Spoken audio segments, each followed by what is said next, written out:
आस्था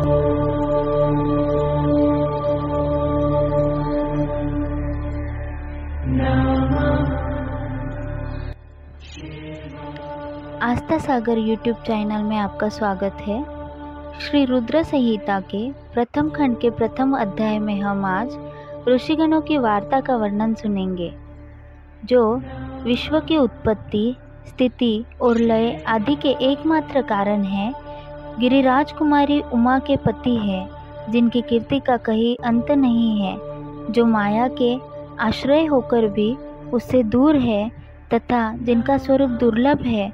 मैं उन भगवान शंकर की वंदना करता हूँ, जिनकी माया विश्व की सृष्टि करती है। जैसे लोहा चुंबक से आकर्षित होकर उसके पास ही लटका रहता है, उसी प्रकार ये सारे जगत जिसके आसपास ही भ्रमण करते हैं, जिन्होंने इन प्रपंचों को रचने की विधि बताई है, जो सभी के भीतर अंतर्यामी रूप में विराजमान है, मैं उन भगवान शिव को नमन करता हूँ। ऋषि बोले, हे सूत जी, अब आप हमसे भगवान शिव व पार्वती के परम उत्तम व दिव्य स्वरूप का वर्णन कीजिए। सृष्टि की रचना से पूर्व, सृष्टि के मध्यकाल व अंतकाल में महेश्वर किस प्रकार व किस रूप में स्थित होते हैं? सभी लोगों का कल्याण करने वाले भगवान शिव कैसे प्रसन्न होते हैं तथा प्रसन्न होने पर अपने भक्तों को कौन कौन से उत्तम फल देते हैं? हमने सुना है कि भगवान शिव महान दयालु है, अपने भक्तों को कष्ट में नहीं देख सकते। ब्रह्मा, विष्णु और महेश तीनों देवता शिव जी के अंग से ही उत्पन्न हुए हैं। हम पर कृपा कर शिव जी के प्राकट्य, देवी उमा की उत्पत्ति, शिव उमा विवाह, गृहस्थ धर्म एवं शिव जी के अनंत चारित्रों को सुनाइए। सूत जी बोले, हे ऋषियों, आप लोगों के प्रश्न पतित पावनी श्री गंगा जी के समान है। ये सुनने वालों, कहने वालों और पूछने वालों, इन तीनों को पवित्र करने वाले हैं।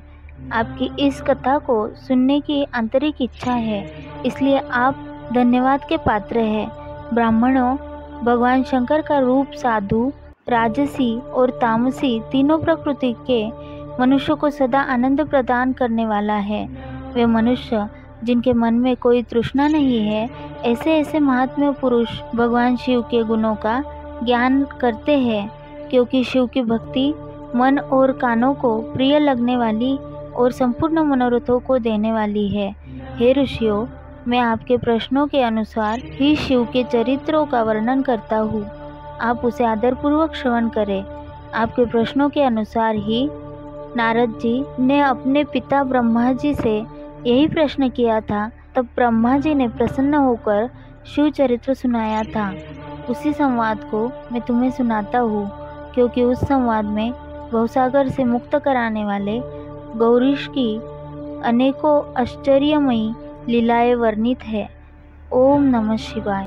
रुद्र संहिता के प्रथम खंड के दूसरे अध्याय में नारद जी की काम वासना का वर्णन किया गया है। सूत जी बोले, हे ऋषियों, एक समय की बात है।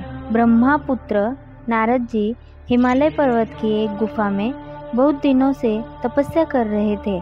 उन्होंने दृढ़तापूर्वक समाधि लगाई थी और तप करने लगे थे।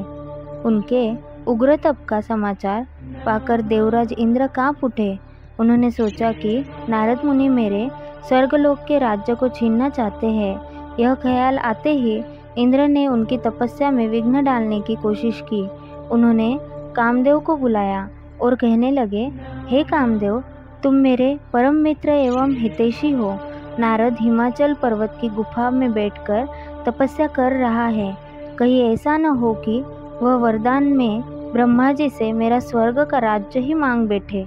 अतः तुम वहां जाकर उनका तप भंग कर दो।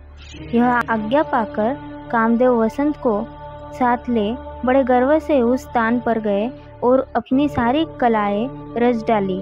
कामदेव और वसंत के बहुत प्रयत्न करने पर भी नारद मुनि के मन में कोई विकार उत्पन्न नहीं हुआ। महादेव जी के अनुग्रह से उन दोनों का गर्व चूर्ण हो गया। ऐसा इसलिए हुआ क्योंकि महादेव जी की कृपा से नारद मुनि पर कामदेव का कोई प्रभाव नहीं पड़ा था। पहले उस आश्रम में भगवान शिव ने भी तपस्या की थी। उसी स्थान पर उन्होंने ऋषि मुनियों की तपस्या का नाश करने वाले कामदेव को भस्म कर डाला था। कामदेव को भस्म देखकर उनकी पत्नी रति ने बिलखते हुए भगवान शंकर से उन्हें जीवित करने की प्रार्थना की तथा सभी देवता शिवजी से प्रार्थना करने लगे।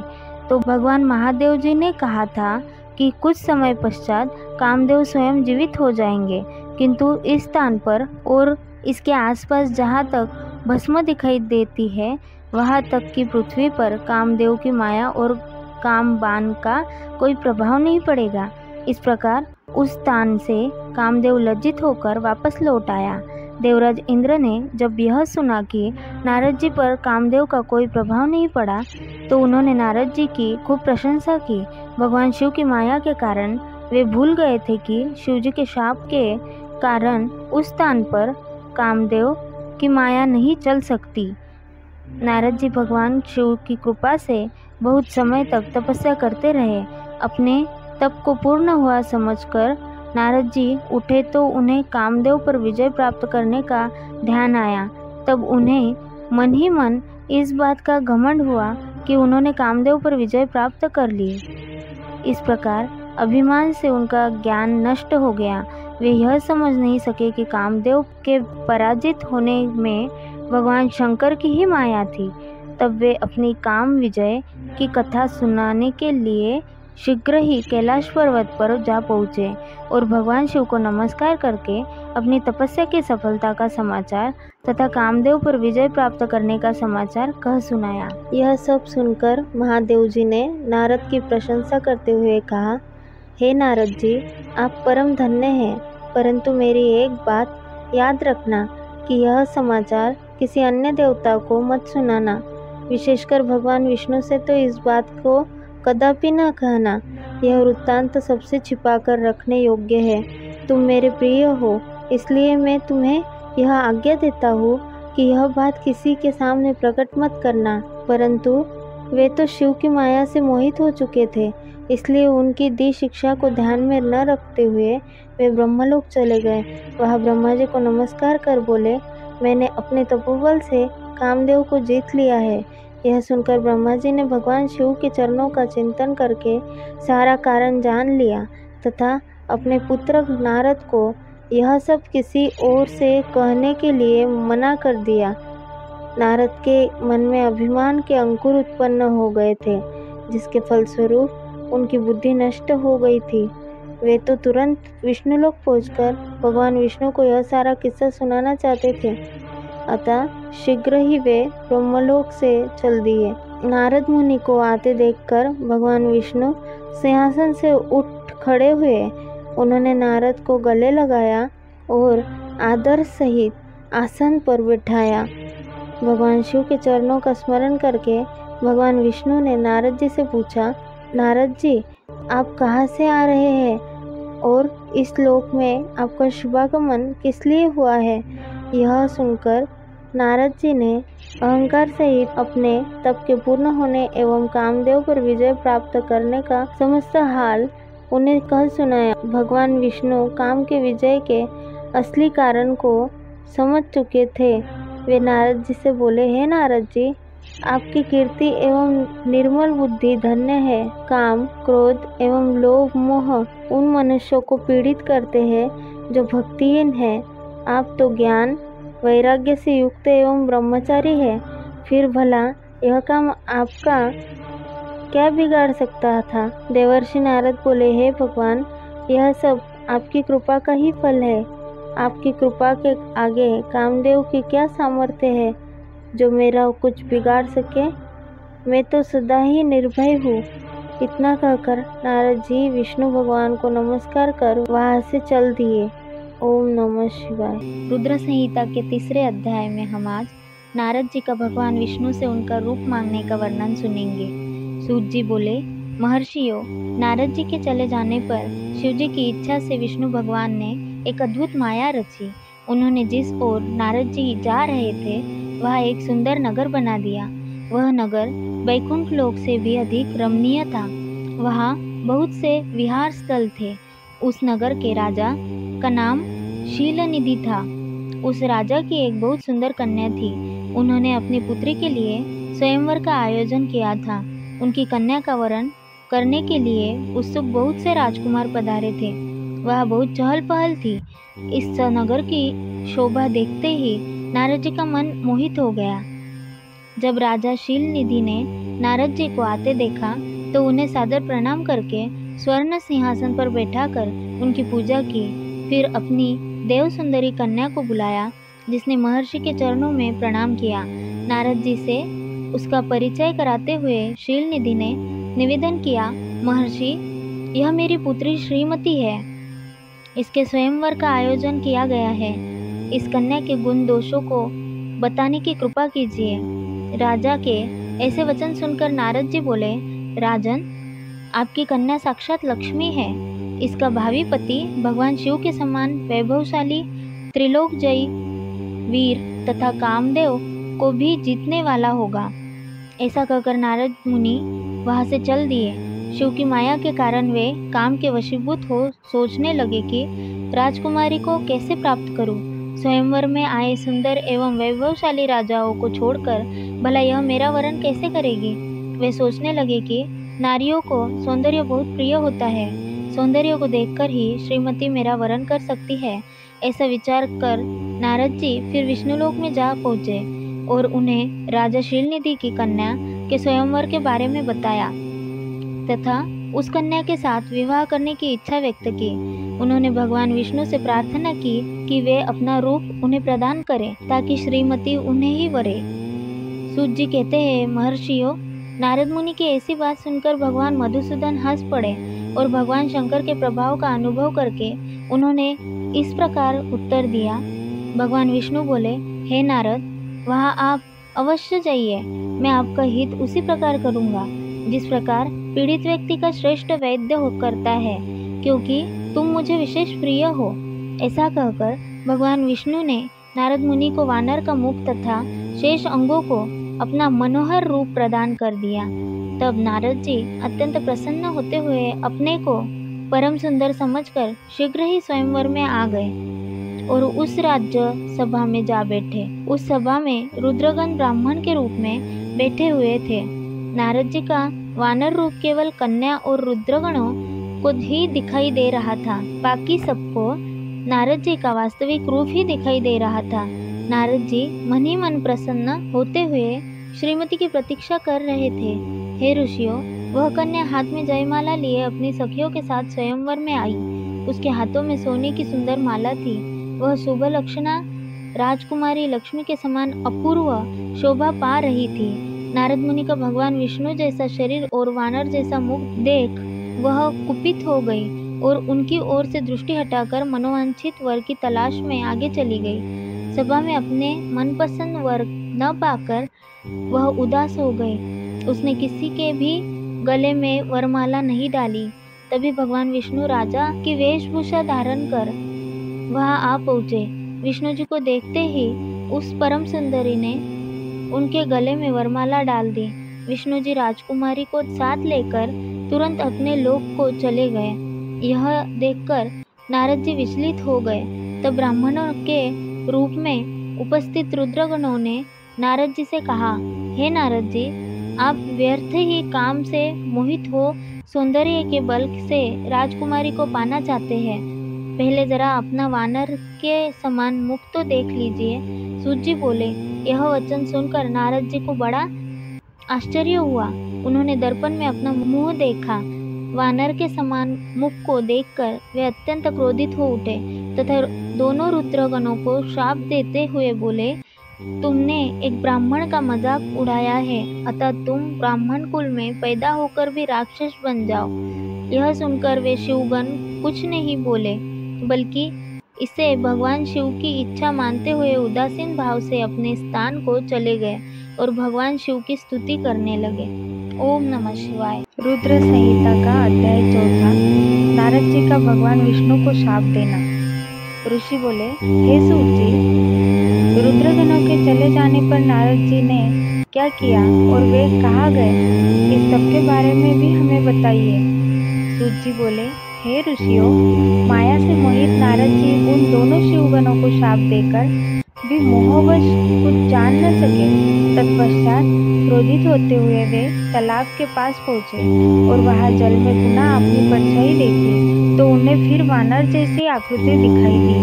उसे देखकर नारद जी को और अधिक क्रोध चढ़ आया। वे सीधे विष्णुलोक की ओर चल दिए। वहां पहुंचकर भगवान विष्णु से वे बोले, हे हरि, तुम बड़े दुष्ट हो। अपने कपट से विश्व को मोहने वाले तुम दूसरों को सुखी होता नहीं देख सकते। तभी तो तुमने सागर मंथन के समय मोहिनी का रूप धारण कर दैत्यों से अमृत का कलश छीन लिया था और उन्हें अमृत की जगह मदिरा पिलाकर पागल बना दिया था। यदि उस समय भगवान शंकर दया करके विष को न पीते तो तुम्हारा सारा कपट प्रकट हो जाता। तुम्हें कपटपूर्ण चालें अधिक प्रिय है। भगवान महादेव जी ने ब्राह्मणों को सर्वोपरि बताया है। आज तुम्हें मैं ऐसी सीख दूंगा जिससे तुम फिर कभी कहीं भी ऐसा कार्य नहीं कर सकोगे। अब तक तुम्हारा किसी शक्तिशाली मनुष्य से पाला नहीं पड़ा है, इसलिए तुम निडर बने हुए हो।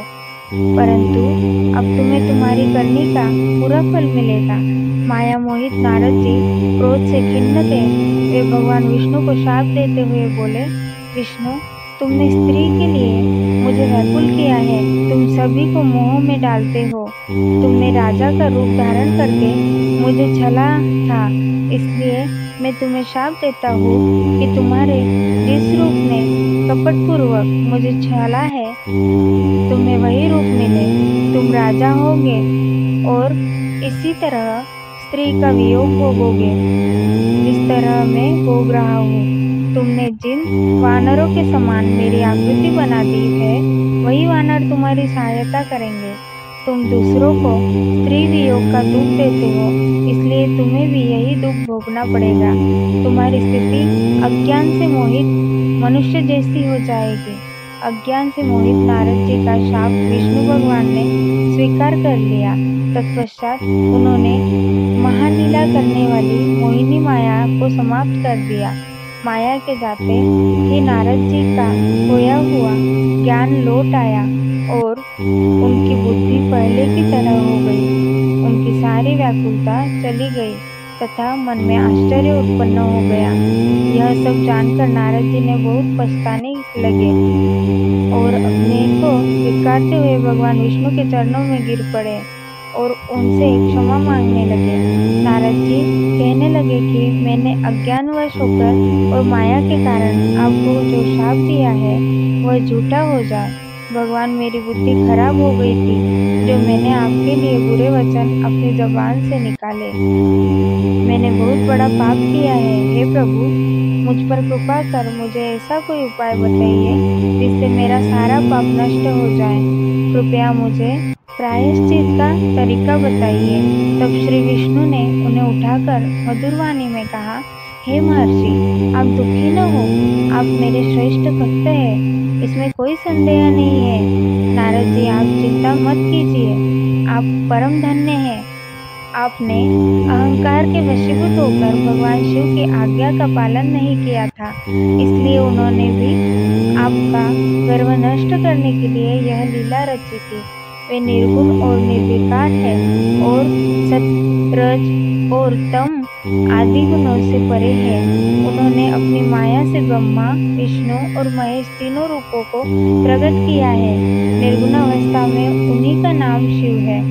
वे ही परमात्मा, महेश्वर, परब्रह्म, अविनाशी, अनंत और महादेव नामों से जाने जाते हैं। उन्हीं की आज्ञा से ब्रह्मा जी जगत के सृष्टा हुए हैं। मैं तीनों लोकों का पालन करता हूँ और शिव जी रुद्र रूप में सबका संहार करते हैं। वे शिव स्वरूप सबके साक्षी है। वे माया से भिन्न और निर्गुण है। वे अपने भक्तों पर सदा दया करते हैं। मैं तुम्हें समस्त पापों का नाश करने वाला, भोग एवं मोक्ष प्रदान करने वाला उपाय बताता हूँ। अपने सारे शकों एवं चिंताओं को त्याग कर भगवान शंकर की यश और कीर्ति का गुणगान करो और सदा अनन्य भाव से शिवजी के शतनाम स्तोत्र का पाठ करो, उनकी उपासना करो तथा प्रतिदिन उनकी पूजा अर्चना करो। जो मनुष्य शरीर, मन और वाणी द्वारा भगवान शिव की उपासना करते हैं उन्हें पंडित या ज्ञानी कहा जाता है। जो मनुष्य शिव जी की भक्ति करते हैं उन्हें संसार रूपी भवसागर से तत्काल मुक्ति मिल जाती है। जो लोग पाप रूपी दावानल से पीड़ित हैं उन्हें शिव नाम रूपी अमृत का पान करना चाहिए। वेदों का पूर्ण ज्ञान प्राप्त करने के पश्चात ही ज्ञानी मनुष्य ने शिव जी की पूजा को जन्म मरण रूपी बंधनों से मुक्त होने का सर्वश्रेष्ठ साधन बताया है। इसलिए आज से ही रोज भगवान शिव की कथा सुनो और कहा करो तथा उनका पूजन किया करो। अपने हृदय में भगवान शिव के चरणों की स्थापना करो तथा उनके तीर्थों में निवास करते हुए उनकी स्तुति कर उनका गुणगान करो। इसके बाद नारद जी, तुम मेरी आज्ञा से अपने मनोरथ की सिद्धि के लिए ब्रह्मलोक जाना। वहाँ अपने पिता ब्रह्मा जी की स्तुति करके उनसे शिव महिमा के बारे में पूछना। ब्रह्मा जी शिव भक्तों में श्रेष्ठ है, वे तुम्हें भगवान शंकर का महात्म्य और शतनाम स्तोत्र अवश्य सुनाएंगे। आज से तुम शिव भक्ति में लीन हो जाओ, वे अवश्य तुम्हारा कल्याण करेंगे। यह कहकर विष्णु जी अंतर्धान हो गए। ओम नमः शिवाय। आस्था सागर यूट्यूब चैनल में आपका स्वागत है। अध्याय 5वां, नारद जी का शिव तीर्थों में भ्रमण व ब्रह्मा जी से प्रश्न। सूत जी बोले, महर्षियों, भगवान श्रीहरि के अंतर्धान हो जाने पर मुनिश्रेष्ठ नारद शिवलिंगों का भक्तिपूर्वक दर्शन करने के लिए निकल गए। इस प्रकार भक्ति मुक्ति देने वाले अनेक शिवलिंगों के उन्होंने दर्शन किए। जब उन रुद्रगणों ने नारद जी को वहां देखा तो वे दोनों गण अपने शाप की मुक्ति के लिए उनके चरणों पर गिर पड़े और उनसे प्रार्थना करने लगे कि वे उनका उद्धार करें। नारद मुने, हम आपके अपराधी हैं। राजकुमारी श्रीमती के स्वयंवर में आपका मन माया से मोहित था। उस समय भगवान शिव की प्रेरणा से आपने हमें शाप दे दिया था। अब आप हमारी जीवन रक्षा का उपाय कीजिए। हमने अपने कर्मों का फल भोग लिया हो। कृपा कर हम पर प्रसन्न होकर हमें शाप मुक्त कीजिए। नारद जी ने कहा, हे रुद्रगणों, आप महादेव के गण हैं एवं सभी के लिए आदरणीय हैं। उस समय भगवान शिव की इच्छा से मेरी बुद्धि भ्रष्ट हो गई थी, इसलिए मोहवश मैंने आपको शाप दे दिया था। आप लोग मेरे इस अपराध को क्षमा कर दें, परंतु मेरा वचन झूठा नहीं हो सकता, इसलिए मैं आपको शाप से मुक्ति का उपाय बताता हूँ। मुनिवर विश्रवा के वीर्य द्वारा तुम एक राक्षसी के गर्भ में जन्म लोगे। समस्त दिशाओं में रावण और कुंभकर्ण के नाम से प्रसिद्धि पाओगे। राक्षस राज का पद प्राप्त करोगे। तुम बलवान व वैभव से युक्त होगे।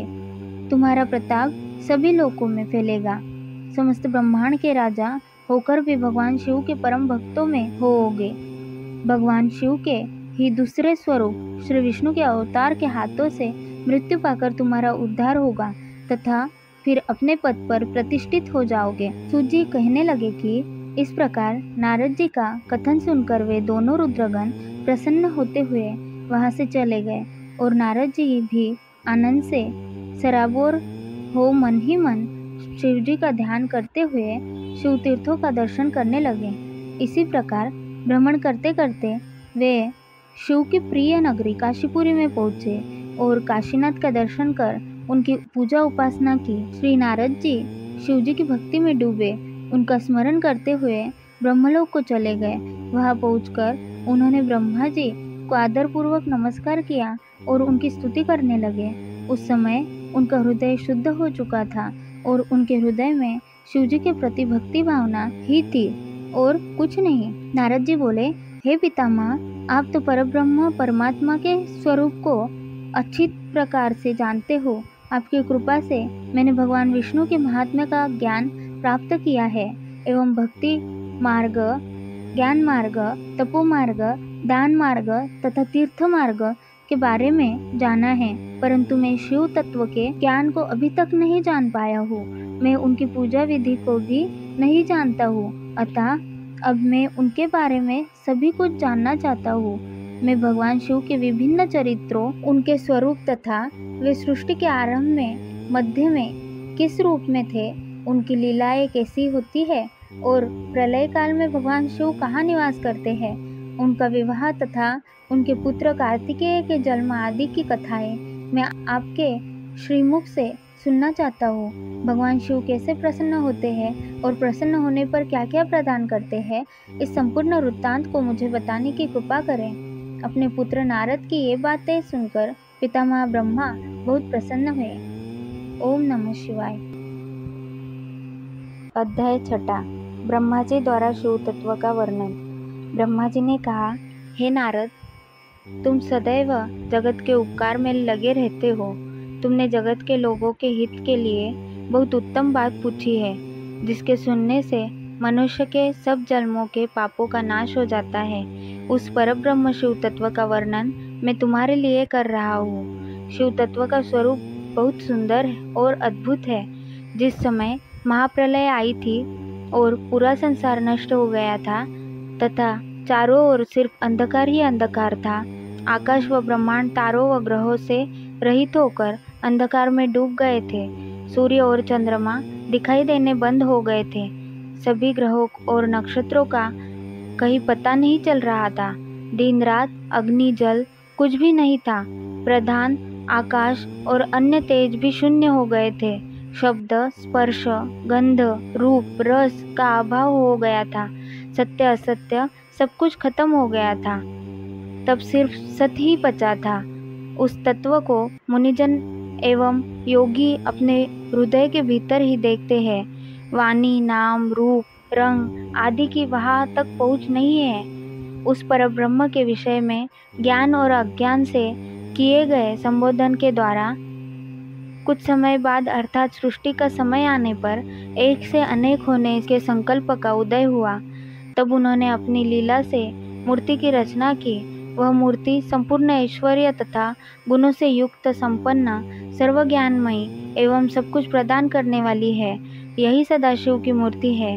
सभी पंडित विद्वान इसी प्राचीन मूर्ति को ईश्वर कहते हैं।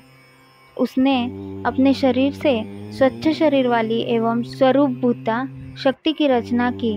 वही परम शक्ति प्रकृति गुणमयी और बुद्धित्व की जननी कहलाई। उसे शक्ति, अंबिका, प्रकृति, संपूर्ण लोकों की जननी, त्रिदेवों की माता, नित्या और मूल कारण भी कहते हैं। उसकी 8 भुजाओं एवं मुख की शोभा विचित्र है।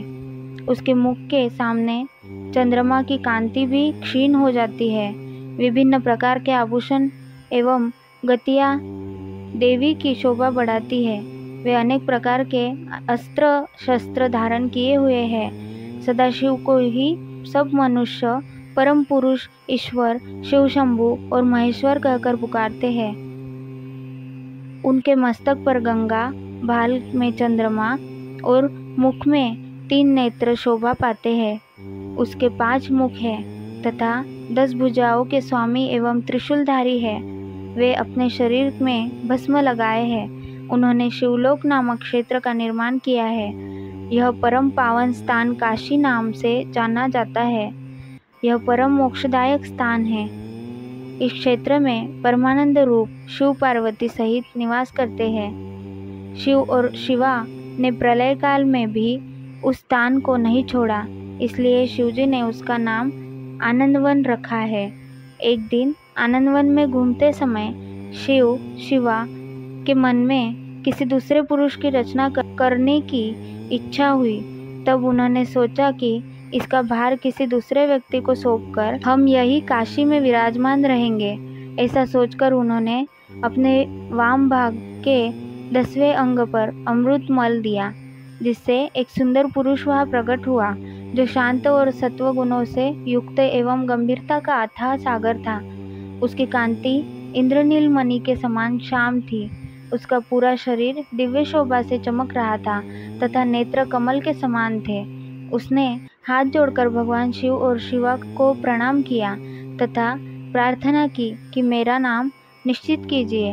यह सुनकर भगवान शिव हंसकर बोले कि सर्वत्र व्यापक होने से तुम्हारा नाम विष्णु होगा। तुम भक्तों को सुख देने वाले होोगे। तुम यही स्थिर रहकर तप करो, वही सभी कार्यों का साधन है। ऐसा कहकर शिवजी ने उन्हें ज्ञान प्रदान किया तथा वहाँ से अंतर्धान हो गए। तब विष्णु जी ने 12 वर्ष तक वहाँ दिव्य तप किया। तपस्या के कारण उनके शरीर से अनेक जलधाराएं निकलने लगी। उस जल से सारा सुना आकाश व्याप्त हो गया। वह ब्रह्मरूप जल से अपने स्पर्श मात्र से पापों का नाश करने वाला था। उस जल में भगवान विष्णु ने स्वयं शयन किया। नार अर्थात जल में निवास करने के कारण ही वे नारायण कहलाए। तभी इसे उन महात्मा से सब तत्वों की उत्पत्ति हुई। पहले प्रकृति से महान और उससे 3 गुण उत्पन्न हुए तथा उनसे अहंकार उत्पन्न हुआ। उससे शब्द, स्पर्श, रूप, रस और गंध एवं 5 भूत प्रकट हुए। उनसे ज्ञानेंद्रिया एवं कामेंद्रिया बनी। उस समय एकाकार 24 तत्व प्रकृति से प्रकट हुए एवं उनको ग्रहण करके परम पुरुष नारायण भगवान शिवजी की इच्छा से जल में सो गए। ओम नमः शिवाय। रुद्र संहिता के 7वें अध्याय में आज हम विवादग्रस्त ब्रह्मा विष्णु के मध्य अग्नि स्तंभ का प्रकट होना ये वर्णन सुनेंगे। ब्रह्मा जी कहते हैं, हे देवर्षि, जब नारायण जल में शयन करने लगे तब शिवजी की इच्छा से विष्णु जी की नाभि से एक बहुत बड़ा कमल प्रकट हुआ। उसमें असंख्य नाल दंड थे। वह पीले रंग का था और उसकी ऊंचाई भी कई योजन थी। कमल सुंदर, अद्भुत और संपूर्ण तत्वों से युक्त था। वह रमणीय और पुण्य दर्शनों के योग्य था। तत्पश्चात भगवान शिव ने मुझे अपने दाहिने अंग से उत्पन्न किया। उन महेश्वर ने अपनी माया से मोहित कर नारायण देव के नाभि कमल में मुझे डाल दिया और लीलापूर्वक मुझे प्रकट किया। इस प्रकार उस कमल से पुत्र के रूप में मुझे जन्म मिला। मेरे 4 मुख लाल मस्तक पर त्रिपुंड धारण किए हुए थे। भगवान शिव की माया से मोहित होने के कारण मेरी ज्ञान शक्ति बहुत दुर्लभ हो गई और मुझे कमल के अतिरिक्त और कुछ भी दिखाई नहीं दे रहा था। मैं कौन हूँ, कहाँ से आया हूँ, मेरा कार्य क्या है, मैं किसका पुत्र हूँ, किसने मेरा निर्माण किया है। कुछ इसी प्रकार के प्रश्नों ने मुझे परेशानी में डाल दिया था। कुछ क्षण बाद मुझे बुद्धि प्राप्त हुई और मुझे लगा कि इसका पता लगाना बहुत सरल है। इस कमल का उद्गम स्थान इस जल में नीचे की ओर है और इसके नीचे मैं उस पुरुष को पा सकूंगा जिसने मुझे प्रकट किया है। यह सोचकर एक नाल को पकड़कर मैं 100 वर्षों तक नीचे की ओर उतरता रहा, परंतु फिर भी मैंने कमल की जड़ को नहीं पाया। इसलिए मैं पुनः ऊपर की ओर बढ़ने लगा। बहुत ऊपर जाने पर भी कमल कोश को नहीं पा सका। तब मैं और अधिक परेशान हो गया। उसी समय भगवान शिव की इच्छा से मंगलमयी आकाशवाणी प्रकट हुई। उस वाणी ने कहा, तपस्या करो। उस आकाशवाणी को सुनकर अपने पिता का दर्शन करने हेतु मैंने तपस्या करना आरंभ कर दिया और 12 वर्ष तक घोर तपस्या की। तब 4 भुजाधारी सुंदर नेत्रों से सुशोभित भगवान विष्णु प्रकट हुए। उन्होंने हाथों में शंख, चक्र, गदा और पद्म धारण कर रखे थे। उनका शरीर श्याम कांति से सुशोभित था। उनके मस्तक पर मुकुट विराजमान था तथा उन्होंने पीतांबर वस्त्र और बहुत से आभूषण धारण किए हुए थे। वे करोड़ों कामदेवों के समान मनोहर दिखाई दे रहे थे और सावली व सुनहरी आभा से शोभित थे। उन्हें वहाँ देखकर मुझे बहुत वर्षों आश्चर्य हुआ। भगवान शिव की लीला से हम दोनों में विवाद छिड़ गया कि हम में बड़ा कौन है। उसी समय हम दोनों के बीच में एक ज्योतिर्मय लिंग प्रकट हो गया। हमने उसका पता लगाने का निश्चय किया। मैंने ऊपर की ओर, विष्णु जी के नीचे की ओर उस स्तंभ के आरंभ और अंत का पता लगाने के लिए चलना आरंभ किया, परंतु हम दोनों को उस स्तंभ का कोई और छोर नहीं मिला। थककर हम दोनों अपने उसी स्थान पर आ गए। हम दोनों ही शिवजी की माया से मोहित थे। श्रीहरि ने सभी ओर से परमेश्वर शिव को प्रणाम किया। ध्यान करने पर भी हमें कुछ ज्ञात न हो सका। तब मैंने और श्रीहरि ने अपने मन को शुद्ध करते हुए अग्निस्तंभ को प्रणाम किया। हम दोनों कहने लगे, महाप्रभु, हम आपके स्वरूप को नहीं जानते। आप जो भी है, हम आपको नमस्कार करते हैं। आप शीघ्र ही हमें अपने असली रूप में दर्शन दे। इस प्रकार हम दोनों अपने अहंकार को भूलकर भगवान शिव को नमस्कार करने लगे। ऐसा करते हुए 100 वर्ष बीत गए। ओम नमः शिवाय। रुद्र संहिता प्रथम खंड 8वें अध्याय में ब्रह्मा विष्णु को भगवान शिव के दर्शन के बारे में बताया गया है। ब्रह्मा जी बोले, मुनिश्रेष्ठ नारद, हम दोनों देवता घमंड को भूलकर निरंतर भगवान शिव का स्मरण करने लगे। हमारे मन में ज्योतिर्लिंग के रूप में प्रकट परमेश्वर के वास्तविक रूप का दर्शन करने की इच्छा और प्रबल हो गई है। शिव शंकर गरीबों के प्रतिपालक, अहंकारियों के गर्व को चूर करने वाले तथा सबके अविनाशी प्रभु है। वे हम पर दया करते हुए हमारी उपासना से प्रसन्न हो गए। उस समय वहाँ उन सूर्यश्रेष्ठ से ओम नाद स्पष्ट रूप से सुनाई देता था। उस नाद के विषय में मैं और विष्णु जी दोनों यही सोच रहे थे कि यह कहाँ से सुनाई पड़ रहा है। उन्होंने लिंग के दक्षिण भाग में सनातन आदि वर्ण अकार का दर्शन किया, उत्तर भाग में उकार का, मध्य भाग में मकार का और अंत में ओम नाद का साक्षात दर्शन एवं अनुभव किया। दक्षिण भाग में प्रकट हुए आकार का सूर्यमंडल के समान तेजोमय रूप देखकर जब उन्होंने उत्तर भाग में देखा तो वह अग्नि के समान दीप्तिशाली दिखाई दिया। तत्पश्चात ओम को देखा जो सूर्य और चंद्रमंडल की भांति स्थित थे और जिनके शुरू एवं अंत का कुछ पता नहीं था तथा सत्य, आनंद और अमृत स्वरूप परब्रह्म परायण ही दृष्टिगोचर हो रहा था। परंतु यह कहाँ से प्रकट हुआ है? इस अग्निस्तंभ की उत्पत्ति कहाँ से हुई है? यह श्रीहरि सोचने लगे तथा इसकी परीक्षा लेने के संबंध में विचार करने लगे। तब श्रीहरि ने भगवान शिव की चिंतन करते हुए वेद और शब्द के आवेश से युक्त हो अनुपम अग्नि स्तंभ के नीचे जाने का निर्णय किया। मैं और विष्णु जी विश्वात्मा शिव का चिंतन कर रहे थे। तभी वहाँ एक ऋषि प्रकट हुए। उन्हीं ऋषि के द्वारा परमेश्वर विष्णु ने जाना कि इस शब्द ब्रह्ममय शरीर वाले परमलिंग के रूप में साक्षात परब्रह्म स्वरूप महादेव जी प्रकट हुए हैं। ये चिंता रहित रुद्र है। परब्रह्म परमात्मा शिव का वाचक प्रणव ही है। वह एक सत्य परम कारण, आनंद, अकृत, परात्पर और परब्रह्म है। प्रणव के पहले अक्षर अकार से जगत के बीजभूत अर्थात ब्रह्मा जी का बोध होता है। दूसरे अक्षर उकार से सभी के कारण श्रीहरि विष्णु का बोध होता है। तीसरा अक्षर मकार से भगवान शिव का ज्ञान होता है। अकार सृष्टिकर्ता, उकार मोह में डालने वाला और मकार नित्य अनुग्रह करने वाला है। मकार अर्थात भगवान शिव बीजी अर्थात बीज के स्वामी है, तो अकार अर्थात ब्रह्मा जी बीज है। उकार अर्थात विष्णु जी योनि है। महेश्वर बीजी बीज और योनि है। इन सभी को नाद कहा गया है। बीजी अपने बीज को अनेक रूपों में विभक्त करते हैं। बीजी भगवान शिव के लिंग से उकार रूप योनि में स्थापित होकर चारों तरफ ऊपर की ओर बढ़ने लगा। वह दिव्य अंड कई वर्षों तक जल में रहा। हजारों वर्ष के बाद भगवान शिव ने इस अंड को 2 भागों में विभक्त कर दिया। तब इसके 2 भागों में से पहला सुवर्ण में कपाल ऊपर की ओर स्थित हो गया, जिससे स्वर्गलोक उत्पन्न हुआ तथा कपाल के नीचे के भाग से 5 तत्वों वाली पृथ्वी प्रकट हुई। उस अंड से चतुर्मुख ब्रह्मा उत्पन्न हुए, जो समस्त लोकों सृष्टा है।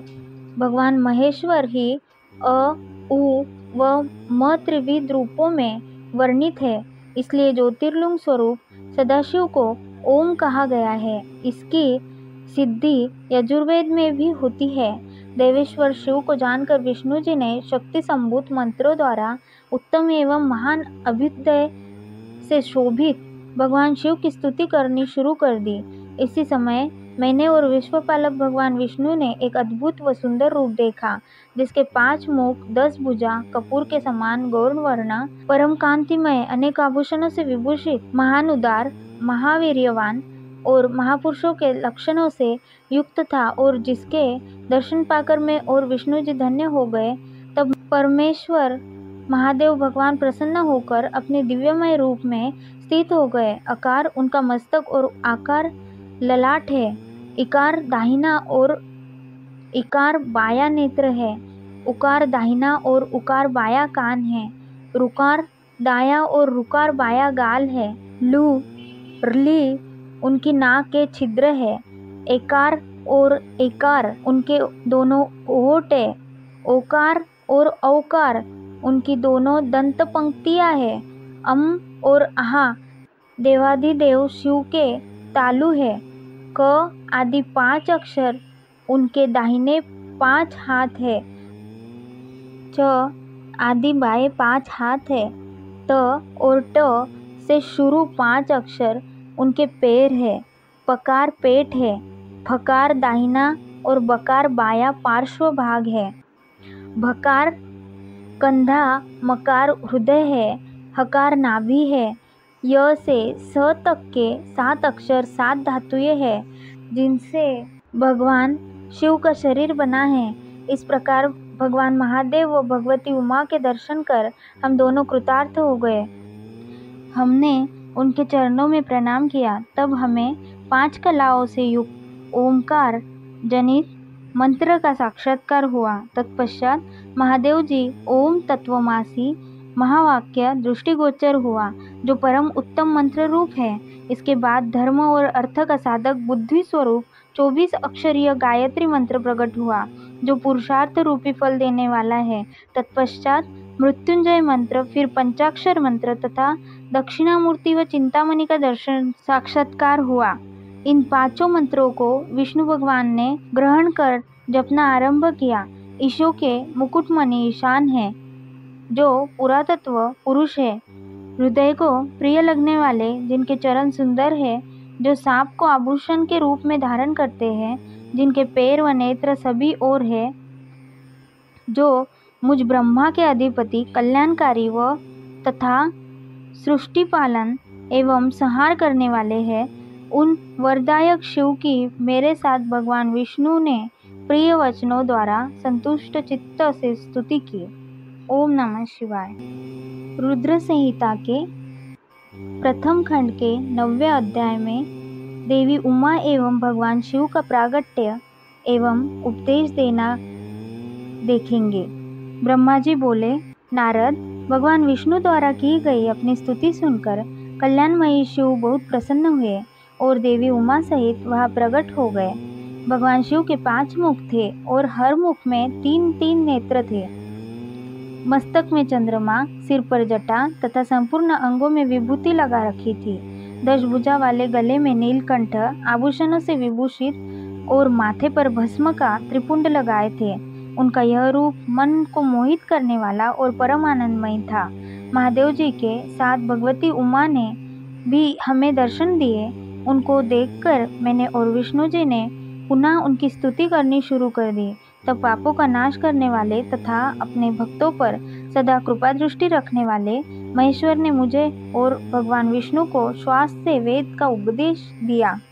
तत्पश्चात उन्होंने हमें गुप्त ज्ञान प्रदान किया। वेद का ज्ञान प्राप्त कर कृतार्थ हुए विष्णु जी और मैंने भगवान शिव और देवी के सामने अपने दोनों हाथ जोड़कर नमस्कार किया तथा प्रार्थना की। विष्णु जी ने पूछा, हे देव, आप किस प्रकार प्रसन्न होते हैं तथा किस प्रकार आपकी पूजा और ध्यान करना चाहिए? कृपया कर हमें इसके बारे में बताएं तथा सदुपदेश देकर धन्य करें। ब्रह्मा जी कहते हैं, नारद, इस प्रकार श्रीहरि की यह बात सुनकर अत्यंत प्रसन्न हुए। कृपानिधान शिव ने प्रीतिपूर्वक यह बात की। श्री शिव बोले, मैं तुम दोनों की भक्ति से बहुत प्रसन्न हूँ। मेरे इसी रूप का पूजन व चिंतन करना चाहिए। तुम दोनों महाबली हो, मेरे दाएं बाएं अंगों से तुम प्रकट हुए हो। लोकपिता ब्रह्मा मेरे दाहिने पार्श्व से और पालनहार विष्णु मेरे बाएं पार्श्व से प्रकट हुए हो। मैं तुम पर भलीभांति प्रसन्न हूँ और तुम्हें मनवांछित फल देता हूँ। तुम दोनों की भक्ति सुदृढ़ हो। मेरी आज्ञा का पालन करते हुए ब्रह्मा जी आप जगत की रचना करें तथा भक्त विष्णु जी आप इस जगत का पालन करें। भगवान विष्णु बोले, प्रभु, यदि आपके हृदय में हमारी भक्ति से प्रीति उत्पन्न हुई है और आप हम पर प्रसन्न होकर हमें वर देना चाहते हैं, तो हम यही वर मांगते हैं कि हमारे हृदय में सदैव आपकी अनन्य एवं अविचल भक्ति बनी रहे। ब्रह्मा जी बोले, नारद, विष्णु जी की यह बात सुनकर भगवान शंकर प्रसन्न हुए। तब हमने दोनों हाथ जोड़कर उन्हें प्रणाम किया। शिव जी कहते हैं, मैं सृष्टि, पालन और संहार का करता हूँ। मेरा स्वरूप सगुण और निर्गुण है। मैं ही सच्चिदानंद निर्विकार परब्रह्म और परमात्मा हूँ। सृष्टि की रचना, रक्षा और प्रलय रूप गुणों के कारण मैं ही ब्रह्मा, विष्णु और रुद्र नाम धारण कर तीनों रूपों में विभक्त हुआ हूँ। मैं भक्तवत्सल हूँ और भक्तों की प्रार्थना को सदैव पूरी करता हूँ। मेरे इसी अंश से रुद्र की उत्पत्ति होगी। पूजा की विधि विधान की दृष्टि से हमने कोई अंतर नहीं होगा। विष्णु, ब्रह्मा और रुद्र तीनों एक रूप होंगे। इनमें भेद नहीं है। इनमें जो भेद मानेगा वह घोर नरक को भोगेगा। मेरा शिवरूप सनातन है तथा सभी का मूलभूत रूप है। यह सत्य, ज्ञान एवं अनंत ब्रह्म है। ऐसा जानकर मेरे यथार्थ स्वरूप का दर्शन करना चाहिए। मैं स्वयं ब्रह्मा जी की भ्रुकुटी से प्रकट होऊंगा। ब्रह्मा जी, आप सृष्टि के निर्माता बनो। श्रीहरि विष्णु इसका पालन करें तथा मेरे अंश से प्रकट होने वाले रुद्र प्रलय करने वाले हैं। उमा नाम से विख्यात परमेश्वरी प्रकृति देवी है। इन्हीं की शक्तिभूता वाग्देवी सरस्वती ब्रह्मा जी की अर्धांगिनी होंगी और दूसरी देवी जो प्रकृति देवी से उत्पन्न होंगी लक्ष्मी रूप में विष्णु जी की शोभा बढ़ाएंगी तथा काली नाम से जो तीसरी शक्ति उत्पन्न होगी वह मेरे अंशभूत रुद्रदेव को प्राप्त होंगी। कार्य सिद्धि के लिए ज्योति रूप में प्रकट होंगी। उनका कार्य सृष्टि, पालन और संहार का संपादन है। मैं ही सृष्टि, पालन और संहार करने वाले रज आदि 3 गुणों द्वारा ब्रह्मा, विष्णु और रुद्र नाम से प्रसिद्ध हो 3 रूपों में प्रकट होता हूँ। तीनों लोकों का पालन करने वाले श्री हरि अपने भीतर तमोगुण और बाहर सत्वगुण धारण करते हैं। त्रिलोक का संहार करने वाले रुद्रदेव भीतर सत्वगुण और बाहर तमोगुण धारण करते हैं तथा त्रिभुवन की सृष्टि करने वाले ब्रह्मा जी बाहर और भीतर से रजोगुणी हैं। इस प्रकार ब्रह्मा, विष्णु तथा रुद्र तीनों देवताओं में गुण है तो शिव गुणातीत माने जाते हैं। हे विष्णु, तुम मेरी आज्ञा से सृष्टि का प्रसन्नता पूर्वक पालन करो। ऐसा करने से तुम तीनों लोकों में पूजनीय होगे। ओम नमः शिवाय। रुद्र संहिता का प्रथम खंड का अध्याय 10वां। श्री हरि को सृष्टि की रक्षा का भार एवं त्रिदेव को आयुर्बल देना। परमेश्वर शिव बोले, हे उत्तम व्रत का पालन करने वाले विष्णु, तुम सर्वदा सब लोकों में पूजनीय और मान्य होंगे। ब्रह्मा जी के द्वारा रचे लोक में कोई दुख या संकट होने पर दुखों और संकटों का नाश करने के लिए तुम सदा तत्पर रहना। तुम अनेकों अवतार ग्रहण कर जीवों का कल्याण कर अपनी कीर्ति का विस्तार करोगे। मैं तुम्हारे कार्यों में तुम्हारी सहायता करूँगा और तुम्हारे शत्रुओं का नाश करूँगा। तुम में और रुद्र में कोई अंतर नहीं है। तुम एक दूसरे के पूरक हो। जो मनुष्य रुद्र का भक्त होकर तुम्हारी निंदा करेगा उसका पुण्य नष्ट हो जाएगा और उसे नरक भोगना पड़ेगा। मनुष्य को तुम भोग और मोक्ष प्रदान करने वाले और उनके परम पूज्य देव होकर उनका निग्रह, अनुग्रह आदि करोगे। ऐसा कहकर भगवान शिव ने मेरा हाथ विष्णु जी के हाथ में देकर कहा, तुम संकट के समय सदा इनकी सहायता करना तथा सभी को भोग और मोक्ष प्रदान करना तथा सभी मनुष्यों की कामनाओं को पूरा करना। तुम्हारी शरण में आने वाले मनुष्य को मेरा आश्रय भी मिलेगा तथा हम में भेद करने वाला मनुष्य नरक में जाएगा। ब्रह्मा जी कहते हैं, देवर्षि नारद, भगवान शिव का यह वचन सुनकर मैंने और भगवान विष्णु ने महादेव जी को प्रणाम कर धीरे से कहा, हे करुणानिधि भगवान शंकर, मैं आपकी आज्ञा मानकर सब कार्य करूँगा। मेरा जो भक्त आपकी निंदा करे उसे आप नरक प्रदान करें। आपका भक्त मुझे अत्यंत प्रिय है। महादेव जी बोले, अब ब्रह्मा विष्णु और रुद्र के आयुर्बल को सुनो। 4000 युग का ब्रह्मा का एक दिन होता है और 4000 युग की एक रात होती है। 30 दिन का एक महीना और 12 महीनों का एक वर्ष होता है। इस प्रकार के वर्ष प्रमाण से ब्रह्मा की 100 वर्ष की आयु होती है और ब्रह्मा का एक वर्ष विष्णु का एक दिन होता है। वह भी इसी प्रकार से 100 वर्ष जिएंगे तथा विष्णु का एक वर्ष रुद्र के एक दिन के बराबर होता है और वह भी इसी क्रम से 100 वर्ष तक स्थित रहेंगे।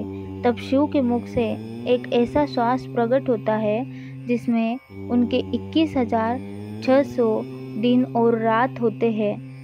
उनके 6 बार सांस अंदर लेने और छोड़ने का एक पल और 8 घड़ी और 60 घड़ी का एक दिन होता है। उनके सांसों की कोई संख्या नहीं है, इसलिए वे अक्षय है।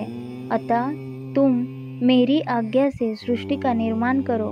उनके वचनों को सुनकर विष्णु जी ने उन्हें प्रणाम करते हुए कहा कि आपकी आज्ञा मेरे लिए शिरोधार्य है। यह सुनकर भगवान शिव ने उन्हें आशीर्वाद दिया और अंतर्धान हो गए। उसी समय से लिंग पूजा आरंभ हो गई। ओम नमः शिवाय। रुद्र संहिता के प्रथम खंड के 11वें अध्याय में शिव पूजन की विधि तथा फल प्राप्ति के बारे में बताया गया है।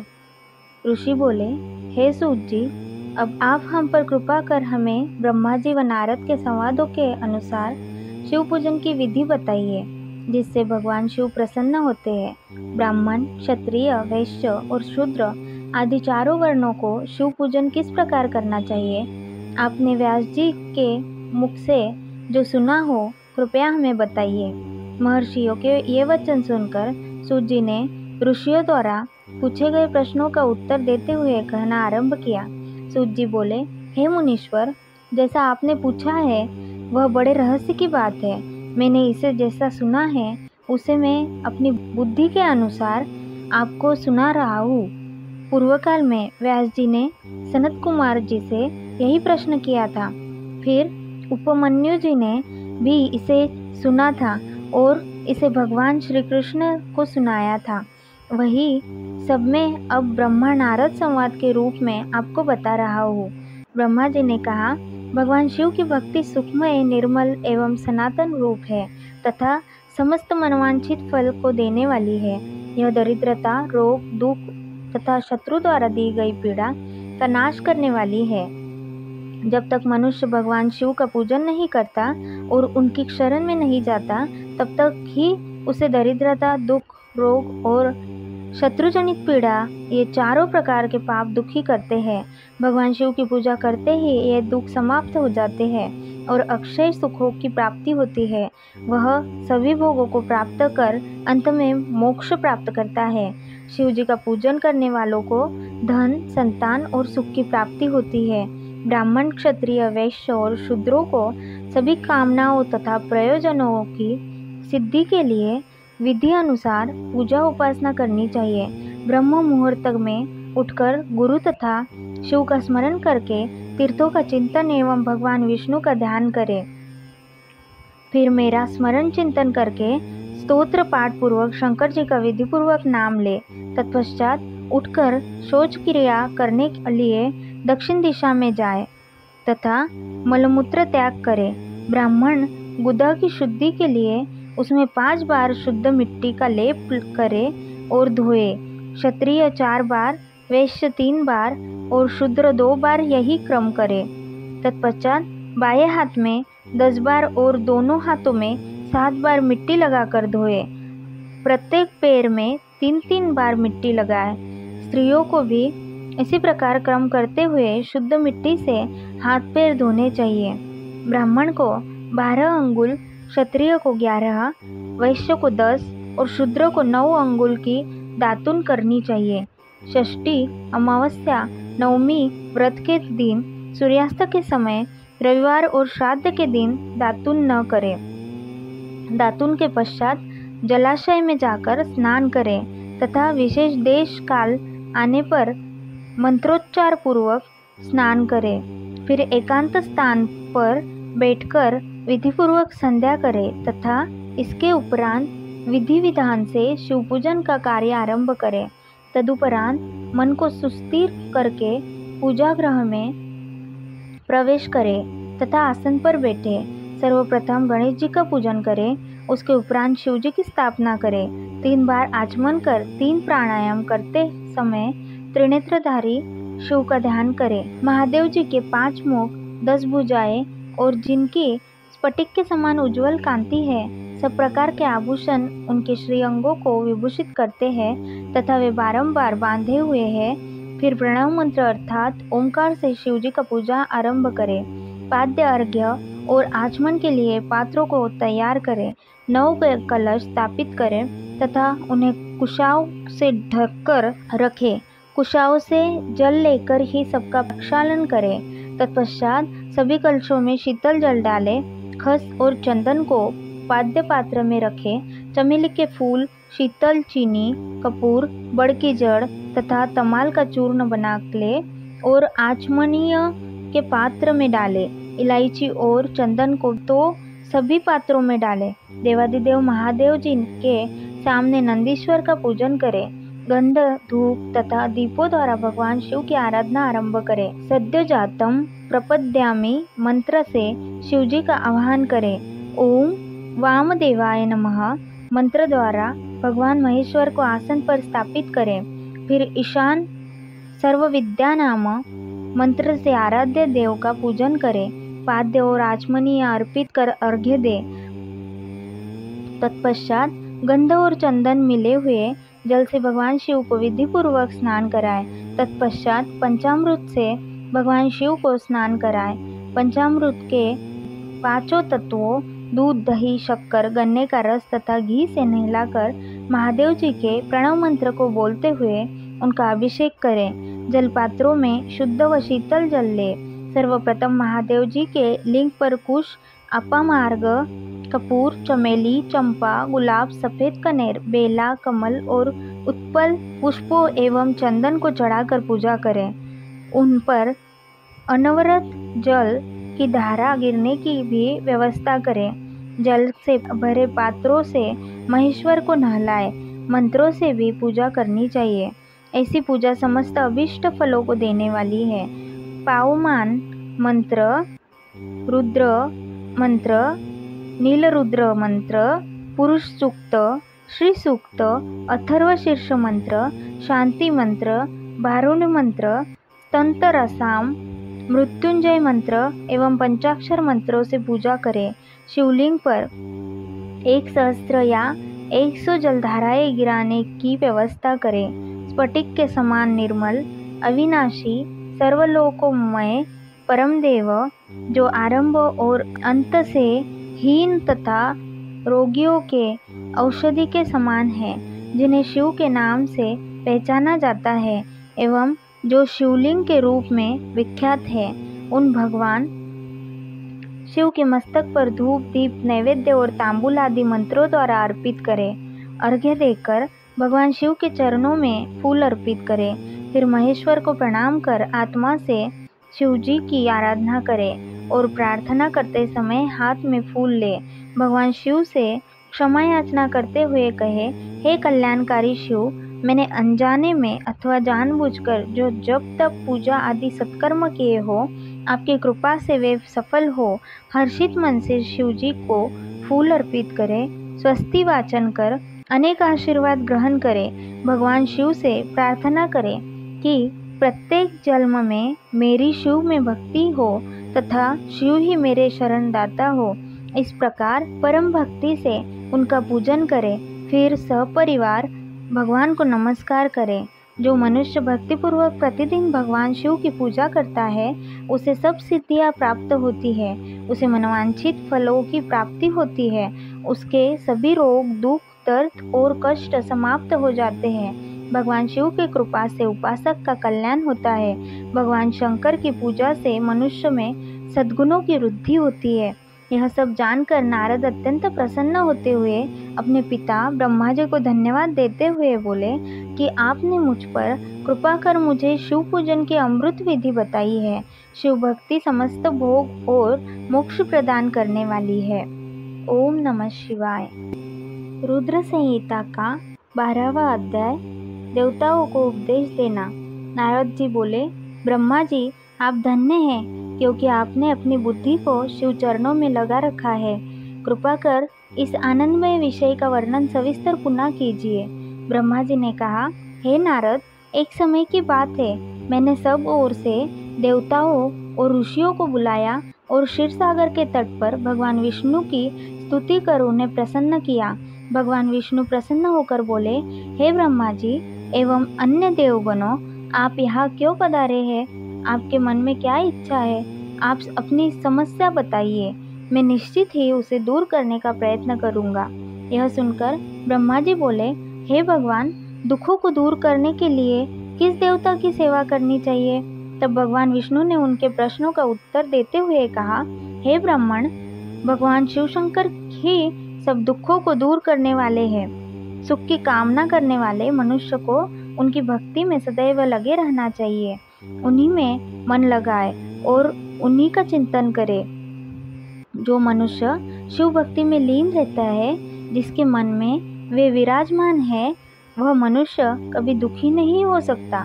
पूर्व जन्म में किए गए पुण्य एवं शिव भक्ति से ही पुरुषों को सुंदर भवन, आभूषणों से विभूषित स्त्रियां, मन का संतोष, धन संपदा, स्वस्थ शरीर, पुत्र पौत्र, अलौकिक प्रतिष्ठा, स्वर्ग के सुख एवं मोक्ष प्राप्त होता है। जो स्त्री या पुरुष प्रतिदिन भक्तिपूर्वक शिवलिंग की पूजा करता है, उसको हर जगह सफलता प्राप्त होती है। वह पापों के बंधन से छूट जाता है। ब्रह्मा जी एवं अन्य गणों ने भगवान विष्णु के उपदेश को ध्यानपूर्वक सुना। भगवान विष्णु को प्रणाम कर कामनाओं की पूर्ति हेतु उन्होंने शिवलिंग की प्रार्थना की। तब श्री विष्णु ने विश्वकर्मा को बुलाकर कहा, हे मुने, तुम मेरी आज्ञा से देवताओं के लिए शिवलिंगों का निर्माण करो। तब विश्वकर्मा ने मेरी और श्रीहरि की आज्ञा को मानते हुए देवताओं के लिए उनके अनुसार लिंगों का निर्माण कर उन्हें प्रदान किया। मुनिश्रेष्ठ नारद, सभी देवताओं को प्राप्त शिवलिंगों के विषय में सुनो। सभी देवता अपने द्वारा प्राप्त लिंग की पूजा उपासना करते हैं। पद्मपराग मणि का लिंग इंद्र को, सोने का कुबेर को, पुखराज का धर्मराज को, श्याम वर्ण का वरुण को, इंद्रनील मणि का विष्णु को और ब्रह्मा जी हेमलय लिंग को प्राप्त कर उसका भक्तिपूर्वक पूजन करते हैं। इसी प्रकार विश्वदेव चांदी के लिंग की और वसुगण पित्तल के बने लिंग की भक्ति करते हैं। पित्तल का अश्विनी कुमारों को, स्फटिक का लक्ष्मी को, तांबे का आदित्यों को और मोती का लिंग चंद्रमा को प्रदान किया गया है। व्रज लिंग ब्राह्मणों के लिए व मिट्टी का लिंग ब्राह्मणों की स्त्रियों के लिए है। मयासुर चंदन द्वारा बने लिंग का और नागों द्वारा मूंगे के बने शिवलिंग का आदर पूर्वक पूजन किया जाता है। देवी मक्खन के बने लिंग की अर्चना करती है। योगीजन भस्ममय लिंग की, यक्षगण दधि से निर्मित लिंग की, छाया देवी आटे के लिंग और ब्रह्मपत्नी रत्नमय शिवलिंग की पूजा करती है। बाणासुर पार्थिव लिंग की पूजा करता है। भगवान विष्णु ने देवताओं को उनके हित के लिए शिवलिंग के साथ पूजन विधि भी बताई। देवताओं के वचनों को सुनकर मेरे हृदय में हर्ष की अनुभूति हुई। मैंने लोगों का कल्याण करने वाली शिव पूजा की उत्तम विधि बताई। यह शिव भक्ति समस्त अभीष्ट फलों को प्रदान करने वाली है। इस प्रकार लिंगों के विषय में बताकर ब्रह्मा जी ने शिवलिंग व शिव भक्ति की महिमा का वर्णन किया।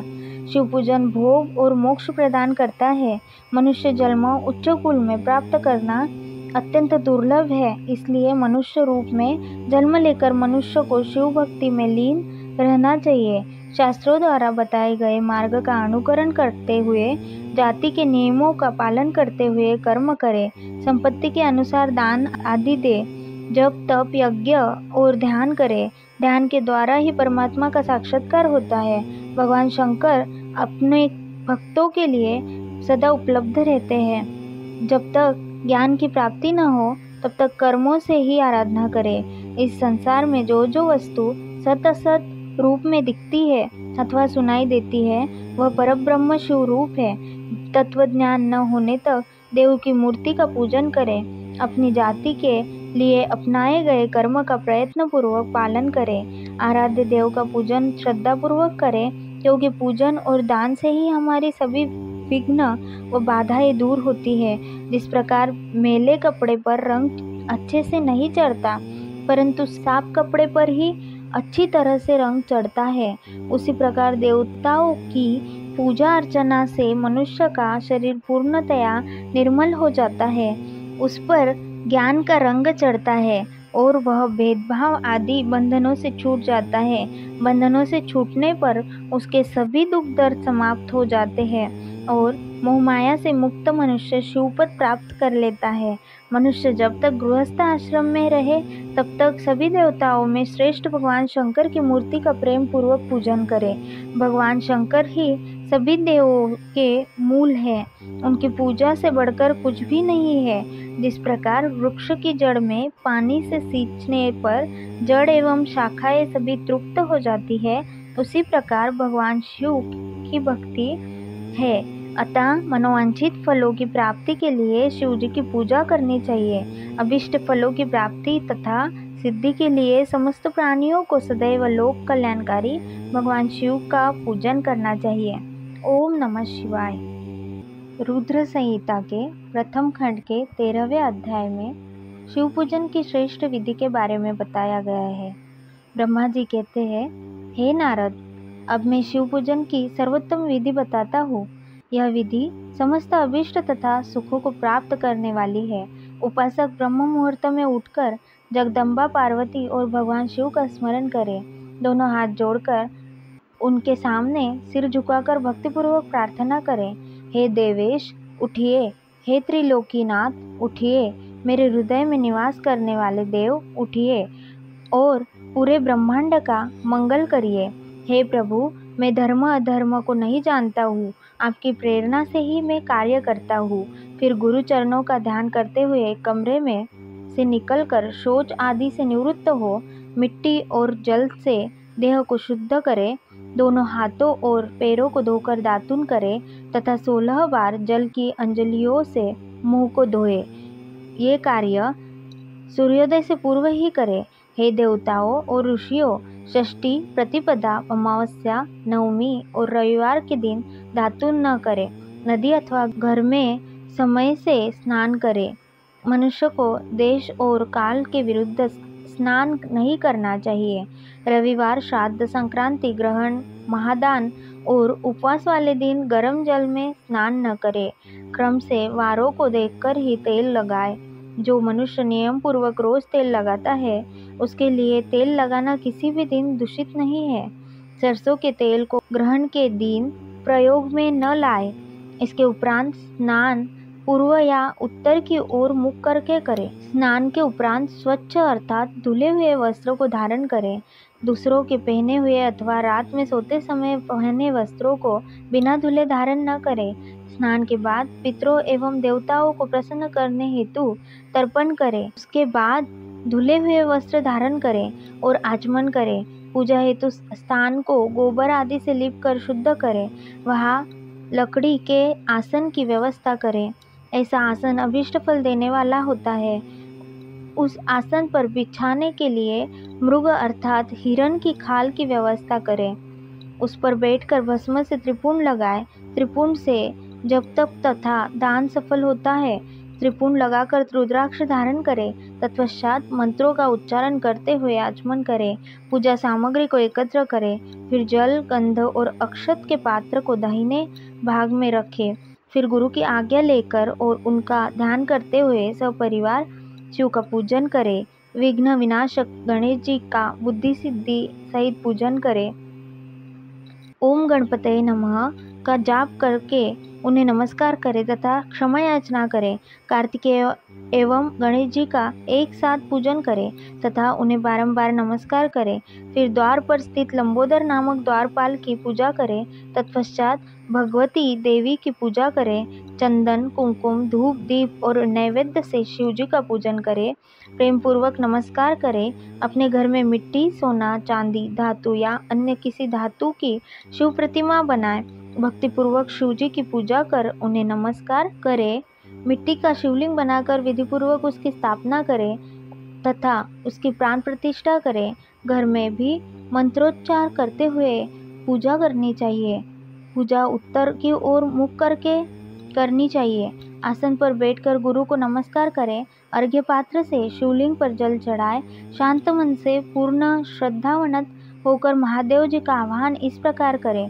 जो कैलाश के शिखर पर निवास करते हैं और पार्वती देवी के पति हैं, जिनके स्वरूप का वर्णन शास्त्रों में है, जो समस्त देवताओं के लिए पूजित है, जिनके 5 मुख 10 हाथ तथा प्रत्येक मुख पर 3-3 नेत्र है, जो सिर पर चंद्रमा का मुकुट और जटा धारण किए हुए हैं, जिनका रंग कपूर के समान है, जो बाघ की खाल बांधते हैं, जिनके गले में वासुकी नामक नाग लिपटा है, जो सभी मनुष्यों को शरण देते हैं और सभी भक्तगण जिनकी जय जयकार करते हैं, जिनकी सभी वेद और शास्त्रों में गुणगान किया गया है, ब्रह्मा विष्णु जिनकी स्तुति करते हैं, जो परम आनंद देने वाले तथा भक्तवत्सल है, ऐसे देवों के देव महादेव भगवान शिव जी का मैं आह्वान करता हूँ। इस प्रकार आह्वान करने के पश्चात उनका आसन स्थापित करें। आसन के बाद शिव जी को पाद्य और अर्घ्य दे।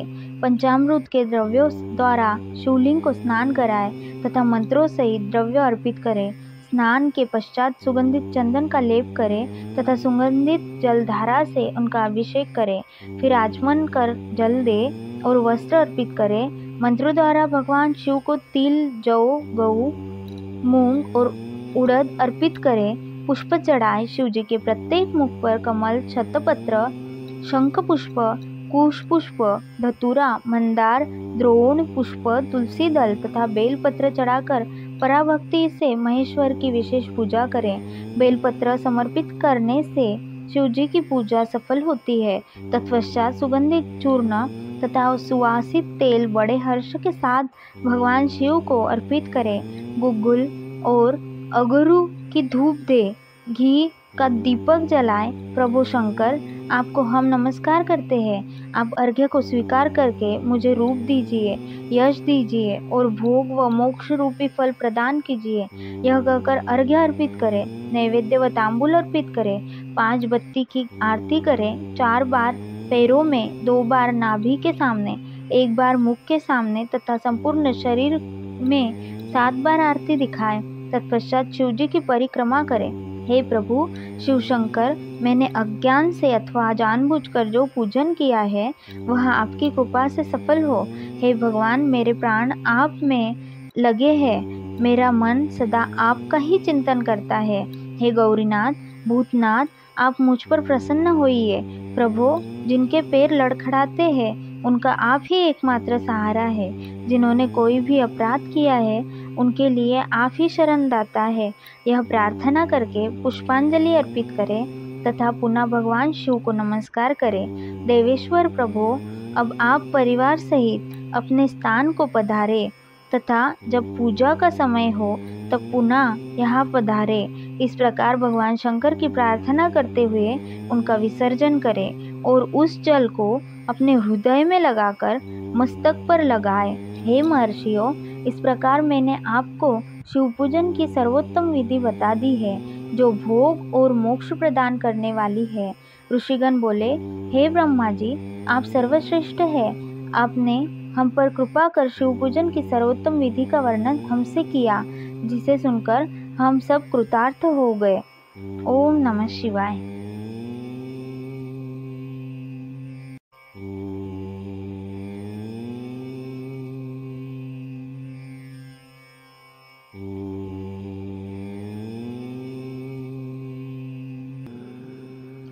रुद्र संहिता के प्रथम खंड के 14वें अध्याय में पुष्पों द्वारा शिव पूजा का महात्म्य बताया गया है।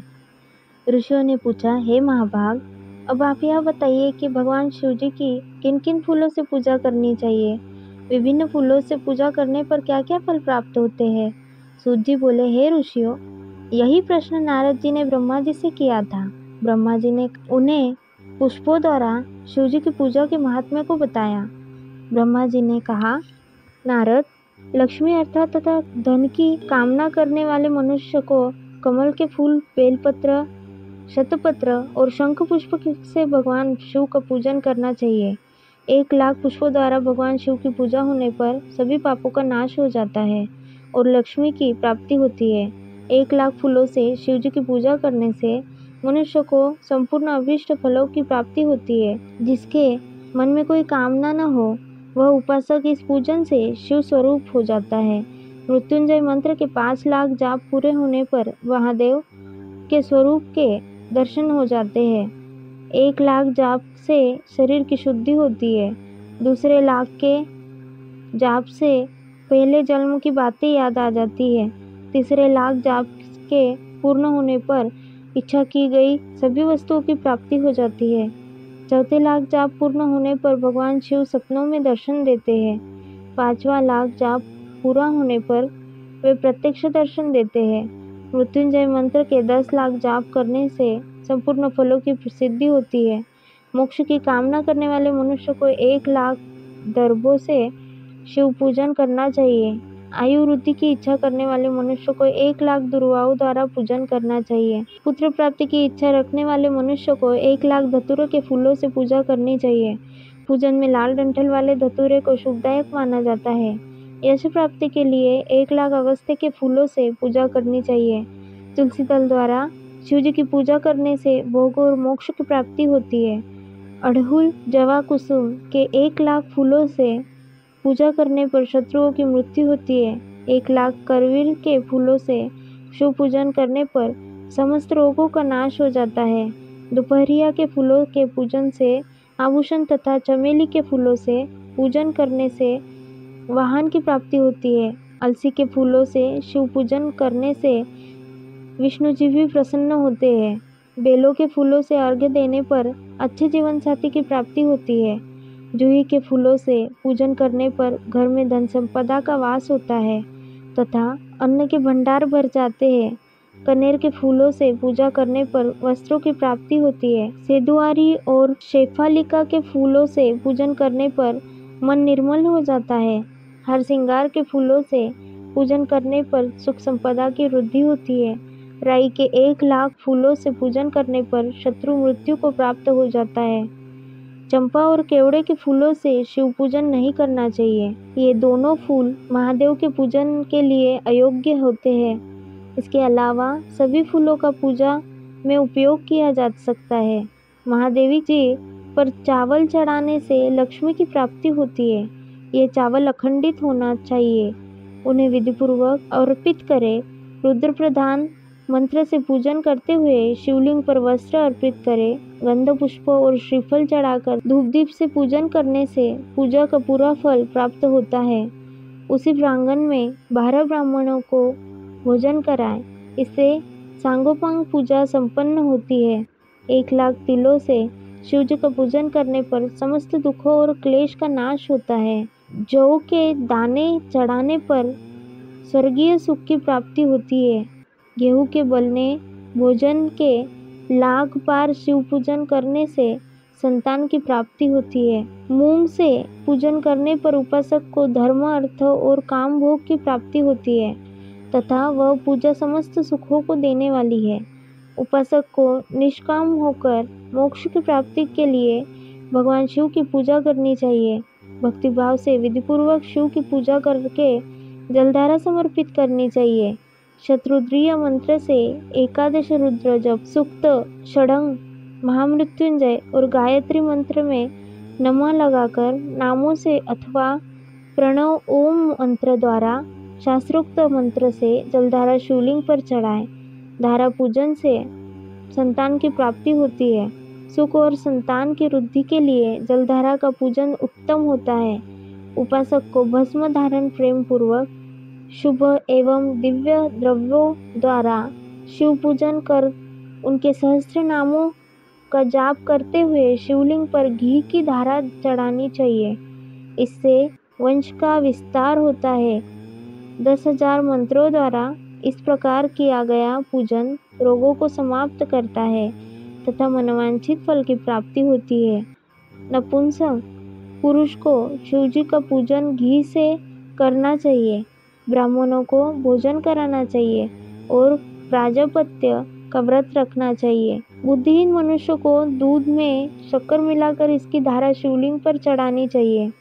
इससे भगवान प्रसन्न होकर उत्तम बुद्धि प्रदान करते हैं। यदि मनुष्य का मन उदास रहता हो, जी उचट जाए, कहीं भी प्रेम न रहे, दुख बढ़ जाए तथा घर में सदैव लड़ाई रहती रहो, तो मनुष्य को शक्कर मिश्रित दूध 10,000 मंत्रों का जाप करते हुए शिवलिंग को अर्पित करना चाहिए। खुशबू वाला तेल चढ़ाने पर भोगों की वृद्धि होती है। यदि शिवजी पर शहद चढ़ाया जाए तो टीबी जैसा रोग भी समाप्त हो जाता है। शिवजी को गन्ने का रस चढ़ाने से आनंद की प्राप्ति होती है। गंगा जल को चढ़ाने से भोग और मोक्ष की प्राप्ति होती है।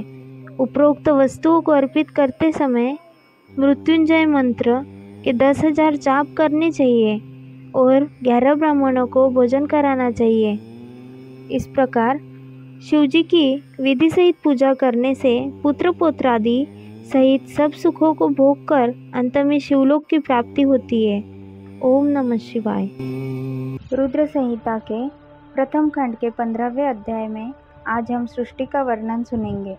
नारद जी ने पूछा, हे पितामह, आपने बहुत से ज्ञान बढ़ाने वाली उत्तम बातों को सुनाया। कृपया इसके अलावा और भी जो आप सृष्टि एवं उससे संबंधित लोगों के बारे में जानते हैं, हमें बताने की कृपा करें। ब्रह्मा जी बोले, मुने, हमें आदेश देकर जब महादेव जी अंतर्धान हो गए तो मैं उनकी आज्ञा का पालन करते हुए ध्यानमग्न होकर अपने कर्तव्यों के विषय में सोचने लगा। उस समय भगवान श्री हरि विष्णु से ज्ञान प्राप्त कर मैंने सृष्टि की रचना करने का निश्चय किया। भगवान विष्णु मुझे आवश्यक उपदेश देकर वहाँ से चले गए। भगवान शिव की कृपा से ब्रह्मांड से बाहर वैकुंठ धाम में जा पहुँचे और वही निवास करने लगे। सृष्टि की रचना करने के उद्देश्य से मैंने भगवान शिव और विष्णु का स्मरण करके जल को हाथ में लेकर ऊपर की ओर उछाला। इससे वहाँ एक अंड प्रकट हुआ जो 24 तत्वों का समूह कहा जाता है। वह विराट आकार आला अंड जड़ रूप में था। उसे चेतनता प्रदान करने हेतु मैं कठोर तप करने लगा और 12 वर्षों तक तप करता रहा। तब श्री हरि विष्णु स्वयं प्रकट हुए और प्रसन्नता पूर्वक बोले। श्री विष्णु ने कहा, ब्रह्मन, मैं तुम पर प्रसन्न हूँ। जो इच्छा हो वह वर मांग लो। भगवान शिव की कृपा से मैं सब कुछ देने में समर्थ हूँ। ब्रह्मा बोले, महाभाग, आपने मुझ पर बड़ी कृपा की है। भगवान शंकर ने मुझे आपके हाथों में सौंप दिया है। आपको मैं नमस्कार करता हूँ। कृपा कर इस विराट 24 तत्वों से बने अंड को चेतना प्रदान कीजिए। मैंने ऐसा कहने पर श्री विष्णु ने अनंत रूप धारण कर अंड में प्रवेश किया। उस समय उनके सहस्त्रों मस्तक, सहस्त्र आँखें और सहस्त्र पैर थे। उनके अंड में प्रवेश करते ही वह चेतन हो गया। पाताल से सत्यलोक तक अंड के रूप में वहाँ विष्णु भगवान विराजने लगे। अंड में विराजमान होने के कारण विष्णु जी वैराज पुरुष कहलाए। पंचमुख महादेव ने अपने निवास हेतु कैलाश नगर का निर्माण किया। देवर्षि संपूर्ण ब्रह्मांड का नाश होने पर भी वैकुंठ का और कैलाश अमर रहेंगे, अर्थात इनका नाश नहीं हो सकता। महादेव की आज्ञा से ही मुझ में सृष्टि की रचना करने की इच्छा उत्पन्न हुई है। अनजाने में ही मुझसे तमोगुनी सृष्टि की उत्पत्ति हुई, जिसे अविद्या पंचक कहते हैं। उसके पश्चात भगवान शिव की आज्ञा से स्थावर सज्ञक वृक्ष, जिसे पहला सर्ग कहते हैं, का निर्माण हुआ, परंतु पुरुषार्थ का साधक नहीं था। अतः दूसरा सर्ग तिर्यक स्त्रोता प्रकट हुआ। यह दुखों से भरा हुआ था। तब ब्रह्मा जी द्वारा ऊर्ध्व श्रोता नामक तीसरे सर्ग की रचना की गई। यह सात्विक सर्ग देव सर्ग के नाम से प्रसिद्ध हुआ। यह सर्ग सत्यवादी तथा परम सुखदायक है। इसकी रचना के उपरांत मैंने पुनः शिव चिंतन आरंभ कर दिया। तब एक रजोगुनी सृष्टि का आरंभ हुआ जो अर्वाक स्त्रोता नामों से विख्यात हुआ। इसके बाद मैंने 5 विकृत सृष्टि और 3 प्राकृत सर्गों को जन्म दिया। पहला महत्तत्व, दूसरा भूतों और तीसरा वैकारिक सर्ग है। इसके अलावा 5 विकृत सर्ग है। दोनों को मिलाकर कुल 8 सर्ग होते हैं। 9वां कोमार सर्ग है जिससे सनत सनंदन कुमारों की रचना हुई है। सनत आदि मेरे 4 मानस पुत्र हैं जो ब्रह्मा के समान हैं। वे महान व्रत का पालन करने वाले हैं। वे संसार से विमुख एवं ज्ञानी हैं। उनका मन शिवचिंतन में लगा रहता है। मुनि नारद मेरी आज्ञा पाकर भी उन्होंने सृष्टि के कार्य में मन नहीं लगाया। इससे मुझ में क्रोध प्रवेश कर गया। तब भगवान विष्णु ने मुझे समझाया और भगवान शिव की तपस्या करने के लिए कहा। मेरी घोर तपस्या से मेरी भौहों और नाक के मध्य भाग से महेश्वर की 3 मूर्तियां प्रकट हुई जो पूर्णाश, सर्वेश्वर एवं दया सागर थी और भगवान शिव का अर्धनारीश्वर रूप प्रकट हुआ। जन्म मरण से रहित परम तेजस्वी सर्वज्ञ नीलकंठ साक्षात उमावल्लभ भगवान महादेव के साक्षात दर्शन कर मैं धन्य हो गया। मैंने भक्तिभाव से उन्हें प्रणाम किया और उन्हें प्रसन्न करने के लिए उनकी स्तुति करने लगा। तब मैंने उनसे जीवों की रचना करने की प्रार्थना की। मेरी प्रार्थना स्वीकारते हुए देवाधिदेव महादेव शिव ने रुद्रगणों की रचना की। तब मैंने उनसे पुनः कहा, देवेश्वर शिव शंकर, अब आप संसार की मोहमाया से लिप्त ऐसे जीवों की रचना करें जो मृत्यु और जन्म के बंधन में बंधे हो। यह सुनकर महादेव जी हंसते हुए कहने लगे। शिवजी ने कहा, हे ब्रह्मा, मैं जन्म और मृत्यु के भय में लिप्त जीवों की रचना नहीं करूँगा, क्योंकि वे जीव संसार रूपी बंधन में बंधे होने के कारण दुखों से युक्त होंगे। मैं सिर्फ उनका उद्धार करूँगा, उन्हें परम ज्ञान प्रदान कर उनके ज्ञान का विकास करूँगा। हे प्रजापते, इन जीवों की रचना आप करें। मोहमाया के बंधनों में बंधे इस प्रकार के जीवों की सृष्टि करने पर भी आप इस माया में नहीं बंधेंगे। मुझसे इस प्रकार कहकर महादेव शिव शंकर अपने पार्षदों के साथ वहां से अंतर्धान हो गए। ओम नमः शिवाय। रुद्र संहिता के प्रथम खंड के 16वें अध्याय में सृष्टि की उत्पत्ति के बारे में जानेंगे। ब्रह्मा जी बोले, नारद, शब्द आदि पंचभूतों द्वारा पंचकरण करके उनके स्थूल आकाश, वायु, अग्नि, जल और पृथ्वी, पर्वत, समुद्र, वृक्ष और कला आदि से युगों और कालों की मैंने रचना की तथा और भी कई पदार्थ मैंने बनाए। उत्पत्ति और विनाश वाले पदार्थों का भी मैंने निर्माण किया है।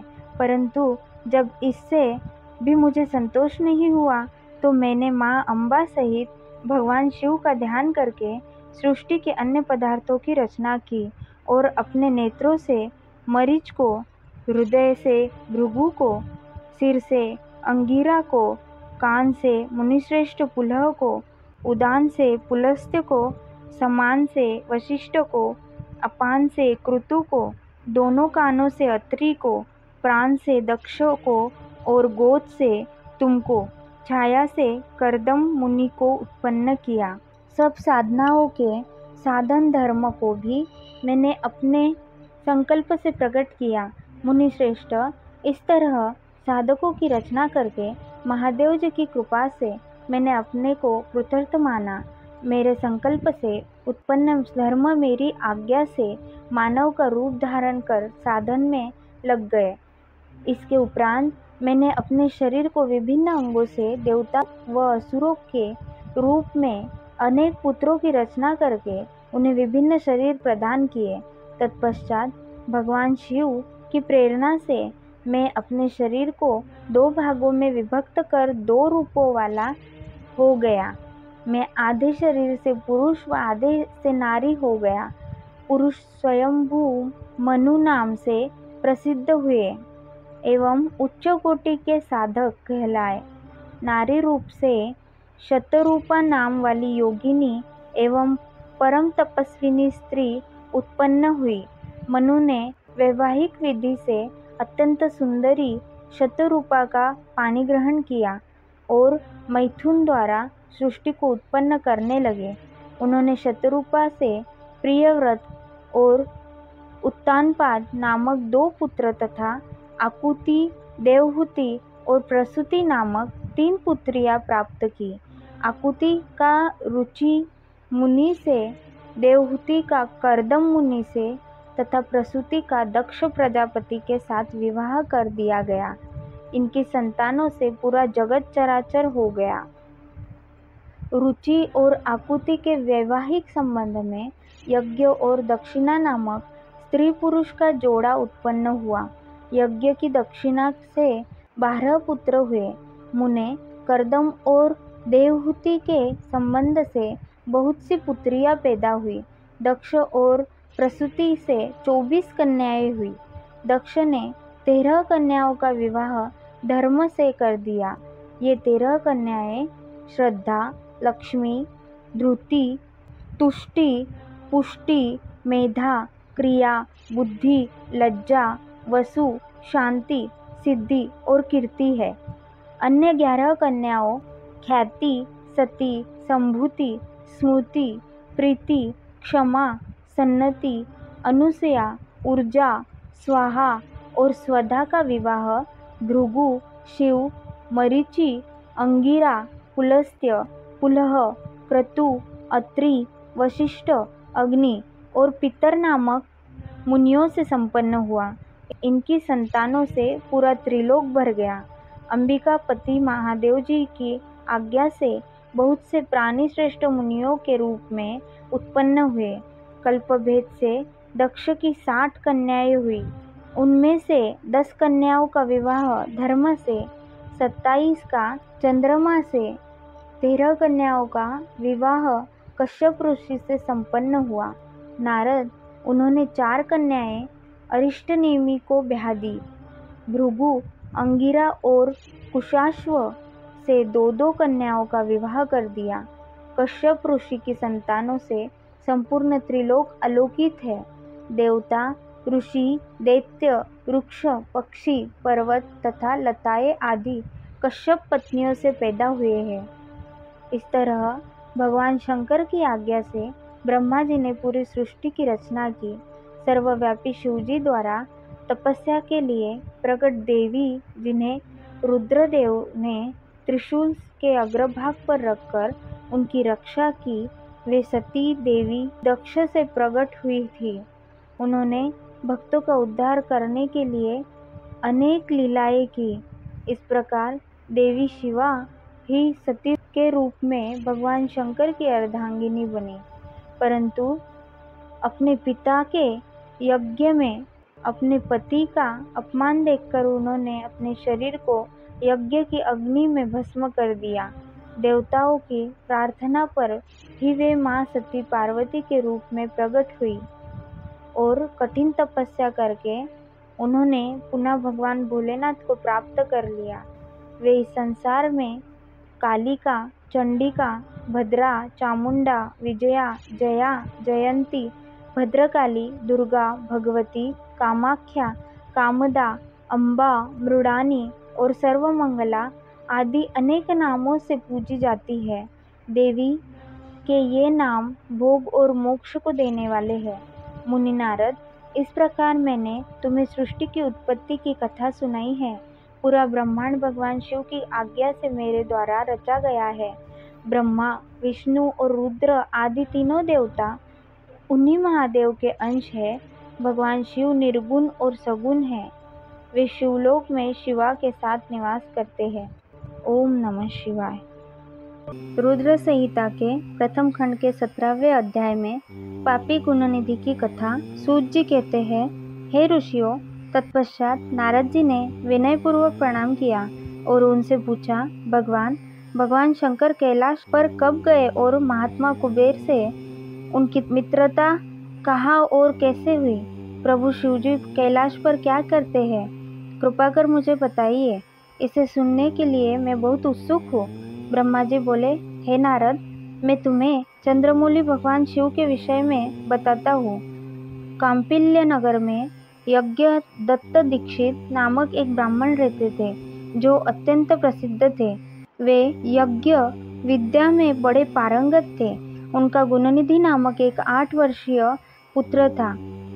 उसका यज्ञोपवीत हो चुका था और वह भी बहुत सी विद्याएं जानता था, परंतु वह दुराचारी और जुआरी हो गया। वह हर वक्त खेलता कूदता रहता था तथा गाने बजाने वाले का साथी हो गया था। माता के बहुत कहने पर भी वह पिता के समीप नहीं जाता था और उनकी किसी आज्ञा को नहीं मानता था। उसके पिता घर के कार्यों तथा दीक्षा आदि देने में लगे रहते थे।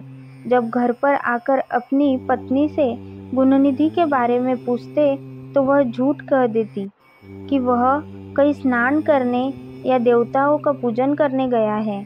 केवल एक ही पुत्र होने के कारण वह अपने पुत्र की कमियों को छुपाती रहती थी।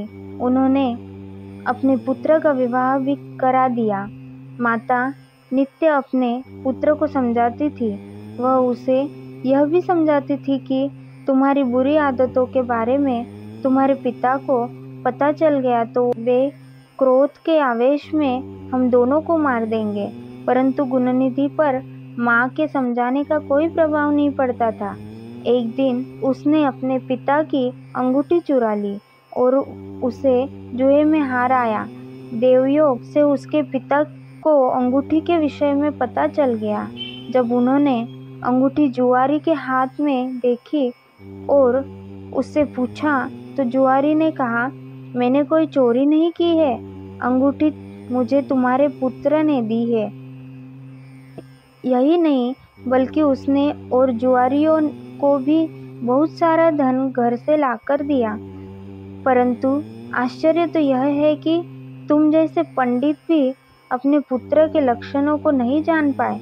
यह सारी बातें सुनकर पंडित दीक्षित का सिर शर्म से झुक गया। वे सिर झुकाकर और अपना मुंह ढककर अपने घर की ओर चल दिए।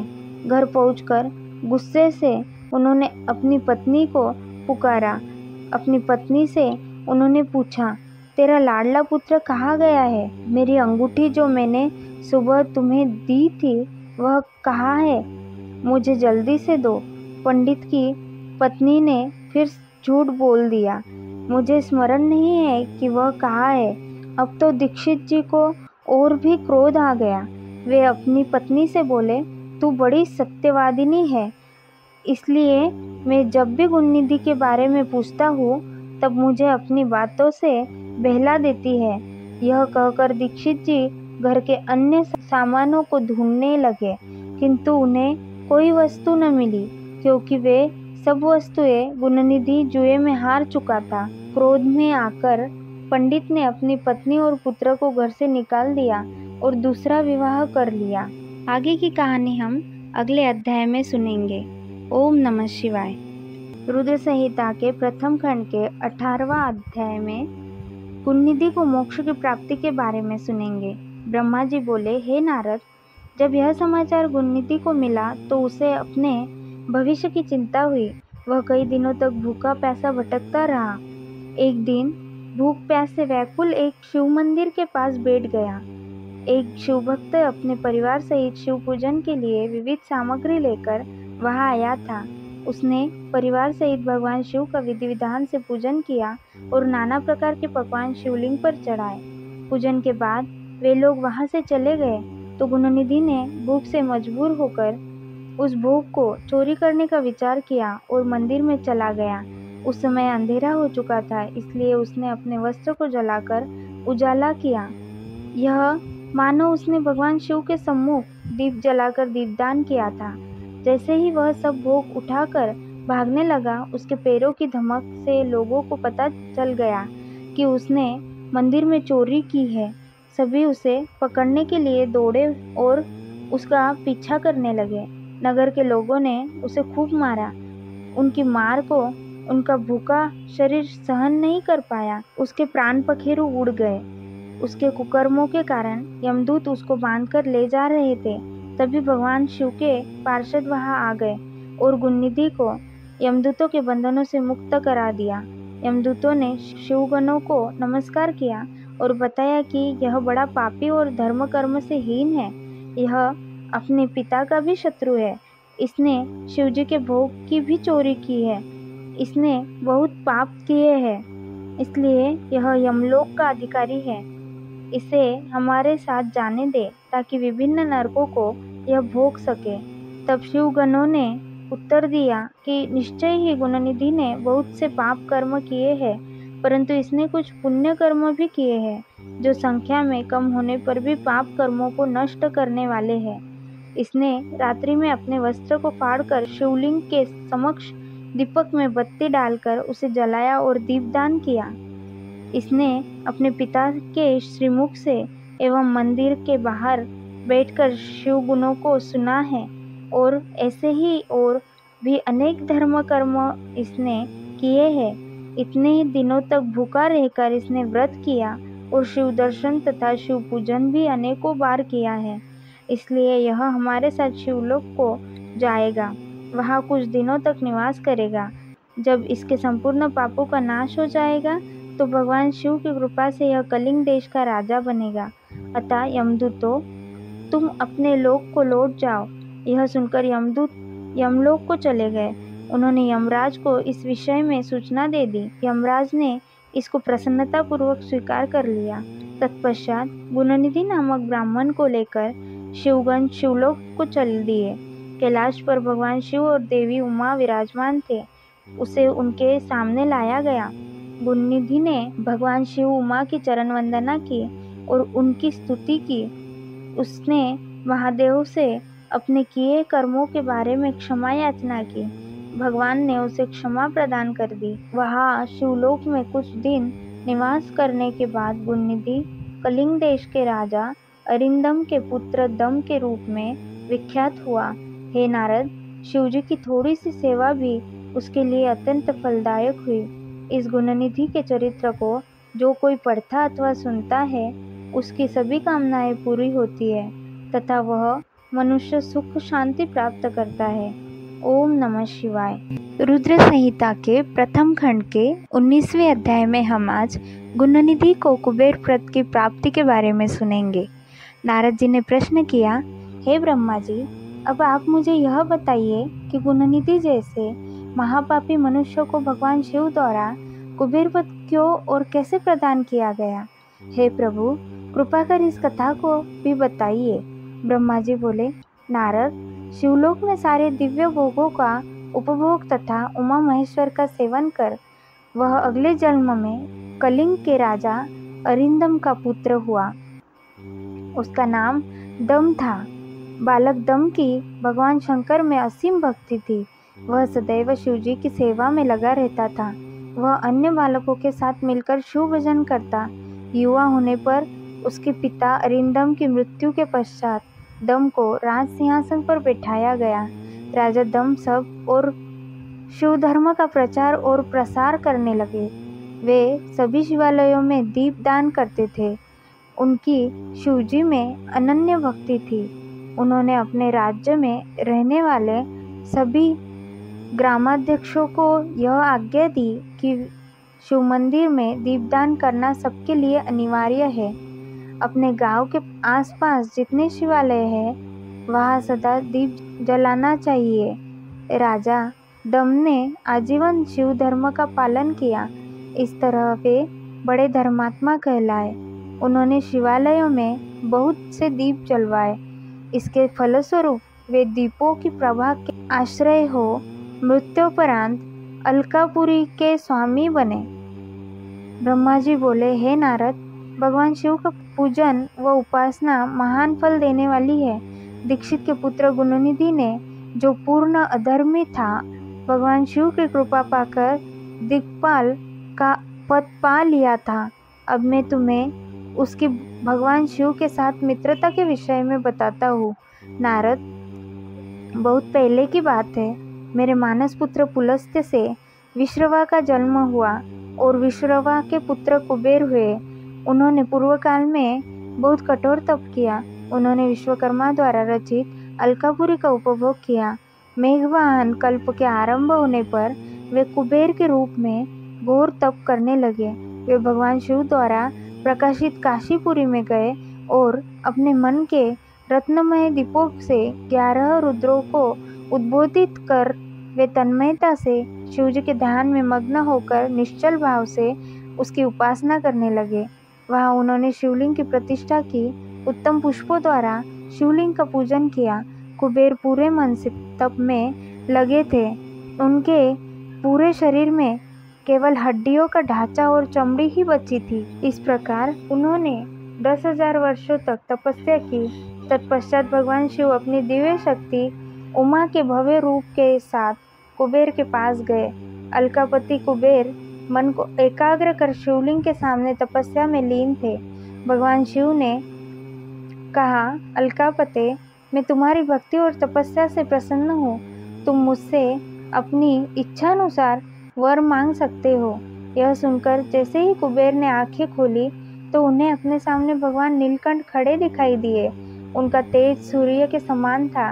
उनके मस्तक पर चंद्रमा अपनी चांदनी बिखेर रहा था।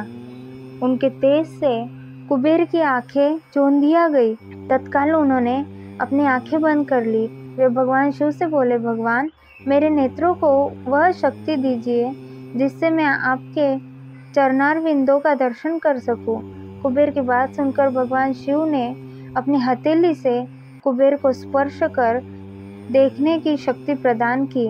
दिव्य दृष्टि प्राप्त होने पर वे आंखें फाड़ फाड़ कर देवी उमा की ओर देखने लगे। वे सोचने लगे कि भगवान शिव के साथ यह सर्वांग सुंदरी कौन है। इसने ऐसा कौन सा तप किया है जो इसे भगवान शिव की कृपा, उनका सामीप्य रूप और सौभाग्य प्राप्त हुआ है। वे देवी उमा को निरंतर देखते जा रहे थे। देवी को घूरने के कारण उनकी बाई आँख फूट गई। शिवजी ने उमा से कहा, उमे, यह तुम्हारा पुत्र है। यह तुम्हें क्रूर दृष्टि से नहीं देख रहा। यह तुम्हारे तप बल को जानने की कोशिश कर रहा है। फिर भगवान शिव ने कुबेर से कहा, मैं तुम्हारी तपस्या से बहुत प्रसन्न हूँ। मैं तुम्हें वर देता हूँ कि तुम समस्त निधियों और गुह्य शक्तियों के स्वामी हो जाओगे। सुव्रतों, यक्षों और किन्नरों के अधिपति होकर धन के दाता बनो। मेरी तुमसे सदा मित्रता रहेगी और मैं तुम्हारे पास सदा निवास करूँगा, अर्थात तुम्हारे स्थान अलकापुरी के पास ही मैं निवास करूँगा। कुबेर, अब तुम अपनी माता उमा के चरणों में प्रणाम करो। यही तुम्हारी माता है। ब्रह्मा जी कहते हैं, नारद, इस प्रकार भगवान शिव ने देवी से कहा, हे देवी, यह आपके पुत्र के समान है। इस पर अपनी कृपा करो। यह सुनकर उमा देवी बोली, वत्स्य, तुम्हारी भगवान शिव में सदैव निर्मल भक्ति बनी रहे। बाई आँख फूट जाने पर तुम एक ही पिंगल नेत्र से युक्त रहो।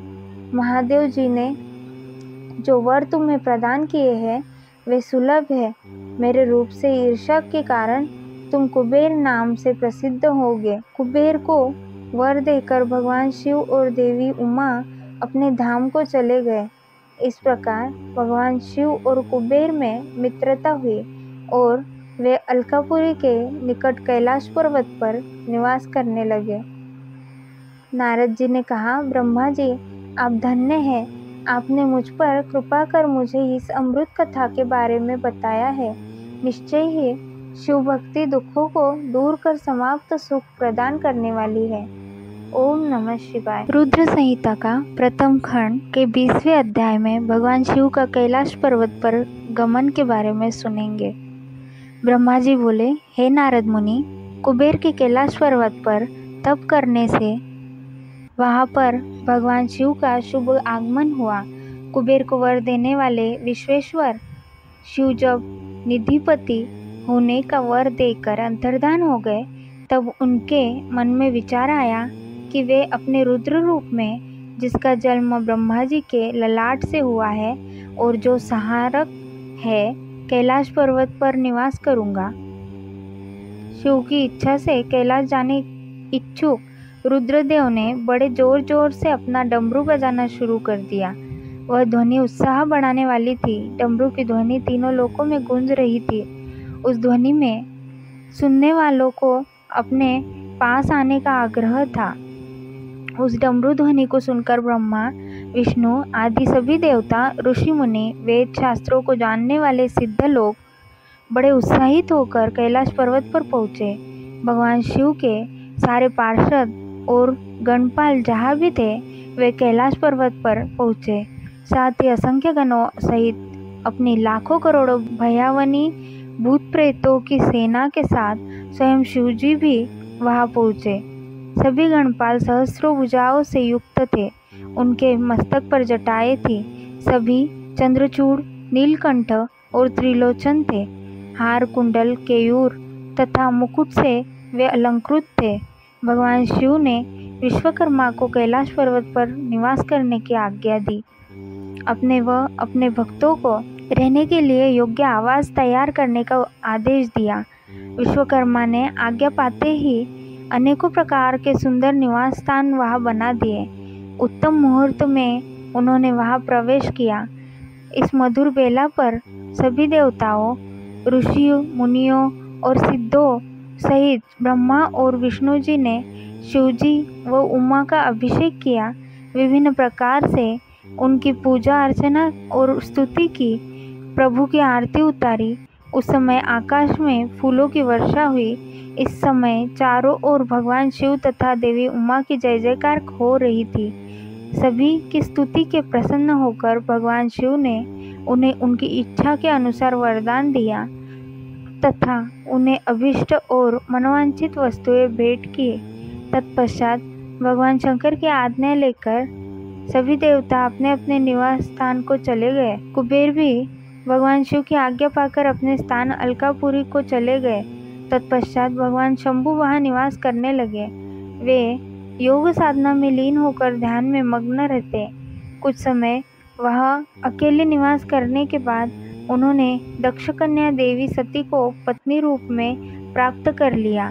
देवर्षि अब रुद्र भगवान देवी सती के साथ वहां सुखपूर्वक विहार करने लगे। हे नारद, इस प्रकार मैंने तुम्हें भगवान शिव के रुद्र अवतार का वर्णन और उनके कैलाश की विभिन्न लीलाओं के विषय में बताया है। उनकी भक्ति तीनों लोकों का सुख प्रदान करने वाली तथा मनोवांछित फल को देने वाली है। इस लोक में ही नहीं परलोक में भी सद्गति प्राप्त होती है। इस कथा को जो भी मनुष्य एकाग्र होकर सुनता या पढ़ता है वह इस लोक में सुख और भोगों को पाकर मोक्ष को प्राप्त होता है। नारद जी ने ब्रह्मा जी का धन्यवाद किया और उनकी स्तुति की। वे बोले कि हे प्रभु, आपने मुझे इस अमृत कथा को सुनाया है। आप महाज्ञानी हैं। आप सभी की इच्छाएं पूर्ण करते हैं। मैं आपका आभारी हूँ। शिव चरित्र जैसा श्रेष्ठ ज्ञान आपने मुझे दिया है। हे प्रभु, मैं आपको बारंबार नमन करता हूँ। ओम नमः शिवाय।